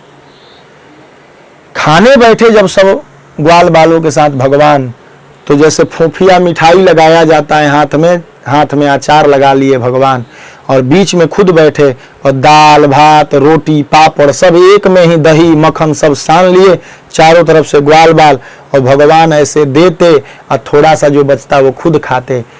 भगवान मानो ये दिखाना चाह रहे दुनिया में कोई बड़ा छोटा नहीं है, कर्म करो, भगवान के साथ जुड़े रहो, इसी में कल्याण है। ब्रह्मा जी ने देखा बुद्धि बिगड़ गई। जिसके पास अधिक ज्ञान हो जाता है वहीं फंसता है, क्योंकि उसे ये पता रहता है मैं सब चीज जानता हूं। ब्रह्मा जी समझ गए ये भगवान नहीं हो सकते, बछड़ों को चुरा लिया परीक्षा लेने के लिए। ग्वाल बाल बोले प्रभु बछड़ा नहीं दिखाई दे रहा है। भगवान बोले तुम पाओ, हम देख करके आ रहे हैं। भगवान उधर देखने गए, तब तक ग्वाल बालों को भी चुरा लिए। भगवान समझ गए ये ब्रह्मा जी की लीला है, से भगवान ने उतना ही ग्वाल बाल उतने ही बछड़े प्रकट कर दिए। 1 साल तक लीला करते रहे। न गाय जान पाई कि ये बछड़ा ओरिजिनल नहीं है, न माँ जान पाई कि ये मेरा बेटा नहीं है। जितने ग्वाल उतने कृष्ण, और जितने बछड़े उतने कृष्ण। 1 साल में जब ब्रह्मा जी ने लीला देखी तो आ करके ग्वाल बाल बछड़े लौटाए और हाथ जोड़ करके क्षमा मांगी और स्तुति गाई, पशुपांगज कह करके प्रणाम किया, और जल्दी जल्दी 3 परिक्रमा करके चले गए। भगवान बोले नहीं। और ब्रह्मा जी ने कहा अहो भाग्यम नंद गोप प्रजौ कसाम यन मित्रम परमानंदम। धन्य है इस ब्रज के लोग जिनके मित्र परमानंद भगवान हैं। पूर्णम ब्रह्म सनातनम। भगवान ने क्यों नहीं बोला? बोले भगवान इसलिए नहीं बोले कि तुम हमारे ग्वाल बालों को हमसे दूर कर दिए। भगवान भक्तों को कभी दूर नहीं देखना चाहते। भगवान की शोभा भक्तों से और भक्तों की शोभा भगवान से है। एक दिन भगवान बोले मैया से, मैया बछड़ा नहीं चराऊंगा, अब तो गाय चराऊंगा। मैया बोली ठीक है। पंडित जी से मुहूर्त निकला गोपाष्टमी का, मैया ने गोचारण के लिए भेज दिया। भगवान गाय चराने गए, खूब सुख कर रहे हैं भगवान। एक दिन भगवान के वेणु धारण किया और वेणु बजाया। वेणुं क्वड़ंत मनुगैरनुगीत कीर्तिम गोप्यो दीक्षित दृशोभ्यगमन समेताः। भगवान ने बंसी बजाई, खूब आनंद हुआ। भगवान के साथ साथ सब कोई गाय चराने जाता है। भगवान सोच रहे बलराम भैया मेरे साथ नहीं आते तो ठीक होता, क्योंकि दोनों आदमी हम बड़े हो गए हैं। एक दिन ताल वन में ताल का फल है, तरकुल का। लोगों ने कहा कन्हैया हमें ताड़ का फल खाने का मन है, पर उसमें धेनुकासुर रहता है गधा के वेश में, वो खाने नहीं देता है, मारने लगता है। जब हम जाते हैं तो विशाल गधा रहता है, तुम उसे मार दो तो हम फल खा लेंगे। कन्हैया जी ने कहा कि सब हम ही करेंगे, बलराम भैया किस लिए हैं। सो बलराम जी को जोश आ गया, चलो हम मार देते हैं। बलराम जी गए ताल के वन में और एक ताल का वृक्ष खूब हिलाया तो तरकुल के फल गिर गए। जग गया गधा, मारने दौड़ा। सो बलराम जी ने मार दिया उसको, धेनुकासुर को। जब मारा खूब ताल का फल खाए लोग, और आकर के गांव में हल्ला मचा दिया, आज बलराम जी ने गधा मारा है। अब बलराम जी की बेइज्जती हो गई, कहने लगे कल से हम तुम लोगों के साथ नहीं जाएंगे। कन्हैया बकुला मारता है तो कहते हो राक्षस मार दिया, हमने राक्षस मारा तो कह रहे हो गधा मार दिया। ये पार्टी वाली बात हो, ये पार्टी अलग अलग चलेगी। भगवान यही चाहते थे। भगवान गायों को लेकर के कालिये दह पर गए। कालिये दह पर विलुप्त दूषिताम कृष्णाम, गायों ने कालिये दह का जल पिया, बेहोश होकर के गिर गई, ग्वाल बाल भी गिर गए। भगवान तुरंत कदम्ब पर चढ़ करके कालिये दह में कूद गए, जहां कालिये नाग रहता है। कालिया नाग अपने विष से दूषित कर दिया है कालिये दह को। भगवान आज प्रकृति को पवित्र करने के लिए उसमें प्रवेश किए कि जल पवित्र रहना चाहिए। अंदर गए तो कालिया नाग सो रहा था। नाग पत्नियों ने कहा इतना सुंदर बालक है, तुम कहां आ गए हो, भाग जाओ, नहीं तो ये जगेंगे तो तुम्हें मार देंगे। भगवान ने कहा हम इन्हीं के लिए आए हैं, इनको जगाओ। जगे, जगते ही पकड़ लिया भगवान को। भगवान भी शरीर फैलाना शुरू किए, पकड़ ढीली पड़ने लगी, छोड़ दिया, चढ़ गए फन पर। इधर से काटने को करता तो उस पर पैर रख देते, इधर से काटने को करता उस पर पैर रख देते, मानो नाच रहे हैं भगवान। और 1000 फणों पर कालिये नाग का कूद रहे हैं। देवता ऊपर से पुष्प वर्षा कर रहे हैं। खून फेंकने लगा, खून की धारा जब ऊपर आई तो ग्वाल बाल भागे भागे गए। मैया यशोदा, लाला मर गया कालिये दह में कूद करके। मैया बेहोश पड़ गई, पूरा वृंदावन आ गया कालिये दह पर, लाला मर गया। खून की धारा आ रही है ऊपर, कालिये नाग बेहोश हुआ। नाग पत्नियों ने स्तुति गाई, न्यायो ही दंडः कृतकिल विशेष में। आज तक हमारे पति को मारने वाला कोई नहीं था, हम समझ गई। तवावतारः खल निग्रहाय, दुष्टों के निग्रह के लिए ही आप आए हैं, आप भगवान हैं। प्रभु मेरे पति को छोड़ दीजिए, कृपा करें। तब तक फिर फुफकार मारने लगा। भगवान ने कहा समझा दो, नहीं तो अब की बार जान ले लूंगा। उसने बोला जान क्यों लीजिएगा, आप अगर भगवान हैं तो दुनिया आप बनाते होंगे। हाँ, तो दुनिया आप बनाते हैं तो आप ही हमको भी बनाए होंगे। जी। तो बोले जब आप बनाए हैं तो जहर भी आप ही डाले होंगे हमारे अंदर। बोला जी। तो बोले जब आप जहर डाले हैं तो हम अमृत कहाँ से फेंक देंगे प्रभु, भीतर जो डाल करके भेजा गया है वही हम देंगे। वयम खलाह सहुत्पत्त्या तामसा गृहमन्यवः स्वभावो दुस्त्यजो नाथ। स्वभाव छोड़ना बड़ा कठिन काम है महाराज, लोका नाम यद सदग्रह। अब स्वभाव में ये है तो मैं छोड़ूंगा कैसे। भगवान ने कहा तो तुमने जहर डाला हूं तो तुम्हारे लिए मैंने एक अलग द्वीप बनाया है, जिस द्वीप का नाम है रमणक द्वीप। उस द्वीप पर तुम क्यों नहीं रहते जाकर के। नाग ने कहा वहां पर आपका गरुण आकर के हम लोगों को खा जाते हैं। बोले हम तुम्हारे मस्तक पर हमारा चरण चिन्ह लग गया है, अब तुमको गरुण कुछ नहीं करेंगे, तुम जाओ। सो भगवान कालिये नाग के फनाली पर बैठ करके ऊपर आए। बलराम जी ने गले लगा लिया। बलराम जी ने गले क्यों लगाया, बोले बलराम जी शेष नाग है। कालिये नाग का जहर अगर शरीर में आ गया होगा तो शेष नाग जी ने उस जहर को खींच लिया। यशोदा मैया बेहोश पड़ी थी, जगी। रात्रि हो गई है, सब लोग वहीं सो गए। चारों तरफ से आग लग गई रात में, चारों तरफ से आग लग गई। तो भगवान ने कहा सब आंखें बंद करो, और भगवान समस्त अग्नि को पी गए अपने अंदर मुंह खोल करके। इस प्रकार से ठाकुर जी ने लीला करी। भगवान लीला करते करते प्रलंबासुर का वध करवाए। कबड्डी का खेल हो रहा था, प्रलंबासुर आ गया। कबड्डी में नियम था कि जो हारेगा वो अपने पीठ पर बैठाएगा। तो भगवान से विपरीत पार्टी में हो गया कि भगवान को हरा करके इसके पीठ पर बैठा करके लेके भाग जाऊंगा। भगवान समझ गए, आओ बेटा तब आज हो ही जाए, और इतना वजन बढ़ा लिए कि उसको भाग ही नहीं पा रहा था, वहीं पर बैठ गया, पीठ पर लिए और मर गया।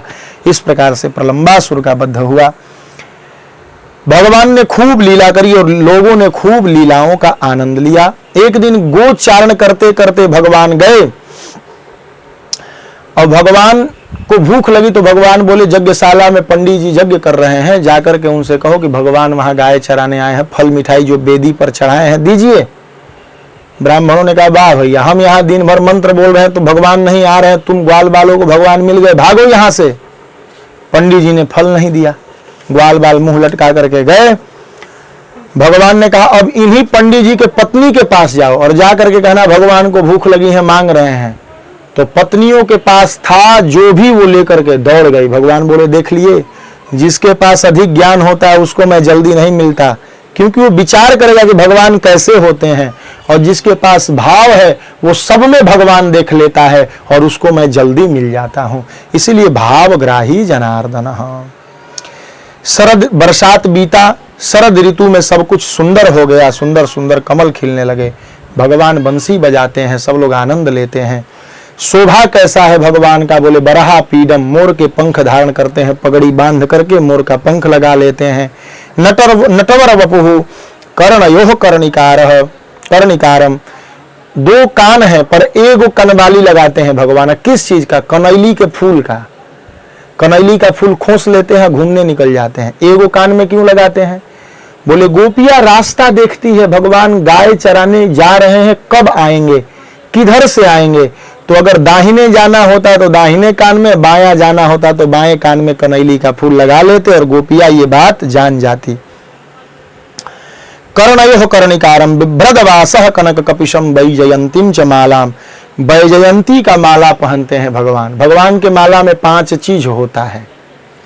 तुलसी, कुंद, कुंद मतलब ये कुंद का फूल होता है गोल गोल सफेद। तुलसी, कुंद, मंदार, मंदार मतलब 51, परिजात, परिजात का फूल, और सरोरुहई, कमल का फूल। ये 5 गो फूल मिलाकर के भगवान का माला होता है। तुलसी, कुंद, मंदार, परिजात, सरोरुहई, ये 5 फूल का माला वैजयंती। और रंध्रान वेणु रधर सुधया पूरयन गोप वृंदई, ओठ पर बंसी रख करके, और वृंदारण्यम स्वपदर्मणम, बिना चप्पल जूता का गाय के पीछे पीछे भगवान चलते हैं, गोपियां देखती हैं। और भगवान जब चले जाते हैं तो गोपियां बैठ करके आपस में बात करती है। इस गीत का नाम वेणु गीत है। गोपियां कहती है सखी इस आंख का फल क्या है, अक्षणमताम फलमिदम न परम विदामः, सख्यः पशून् अनुविवेश यतुर्वयस्यै। इस आंख का फल संसार देखना नहीं है, इस आंख का फल है कि नंद का लाला गाय चराने जाए और देख लिए, और चरा करके जब लौटे तब देख लिए। एक सखी बोली हमसे बड़ भागी तो जंगल की हरिणी है, हम तो केवल आते जाते देखती हो, हरिणियां दिन भर जंगल में देखती हैं, उसका कितना बड़ा भाग्य है। एक गोपी कहती उसका भाग्य इसलिए है कि गृहस्थ आश्रम में धर्म पति पत्नी मिल करके करना चाहिए, और हरिणियां जंगल में अपने हरिण के साथ रहती है, इसीलिए वो पति पत्नी मिल करके धर्म कर रही है, इसीलिए भगवान उसको अधिक देर तक दर्शन देते हैं। और हमारे पति तो बाजार चले जा रहे हैं, इसीलिए हम अकेले धर्म कर रही हैं, इसीलिए हमको भगवान कम देर दर्शन देते हैं। और भगवान ने बंसी बजाई तो गोपियों के मन में उनको पति रूप में पाने का संकल्प बन गया, भाव बन गया, पति रूप में पाने का। हेमंते प्रथमे मासी, अगहन के महीने में रोज सुबह 4 बजे नहाती हैं और बालू की कात्यायनी माता की मूर्ति बना करके पूजा करती है। हे कात्यायनी माता, हम नंद के छोरे को पति रूप में चाहती हैं। नंद गोप सुतम देवी पति में कुरुते नमः। सो कात्यायनी माता ने भगवान के मन में प्रेरणा जगाई और भगवान गए तट पर और समस्त चीर चुरा करके पेड़ पर छिप गए, क्योंकि भगवान देखे एक तरफ तो धर्म कर रही हैं और दूसरे तरफ अधर्म कर रही हैं कि सारा कपड़ा खोल करके नहा रही हैं। बिना कपड़ा का नदी में स्नान नहीं करना चाहिए, वो मगन है नहाने में। तब भगवान बोले क्यों गोपियों, वस्त्र नहीं चाहिए?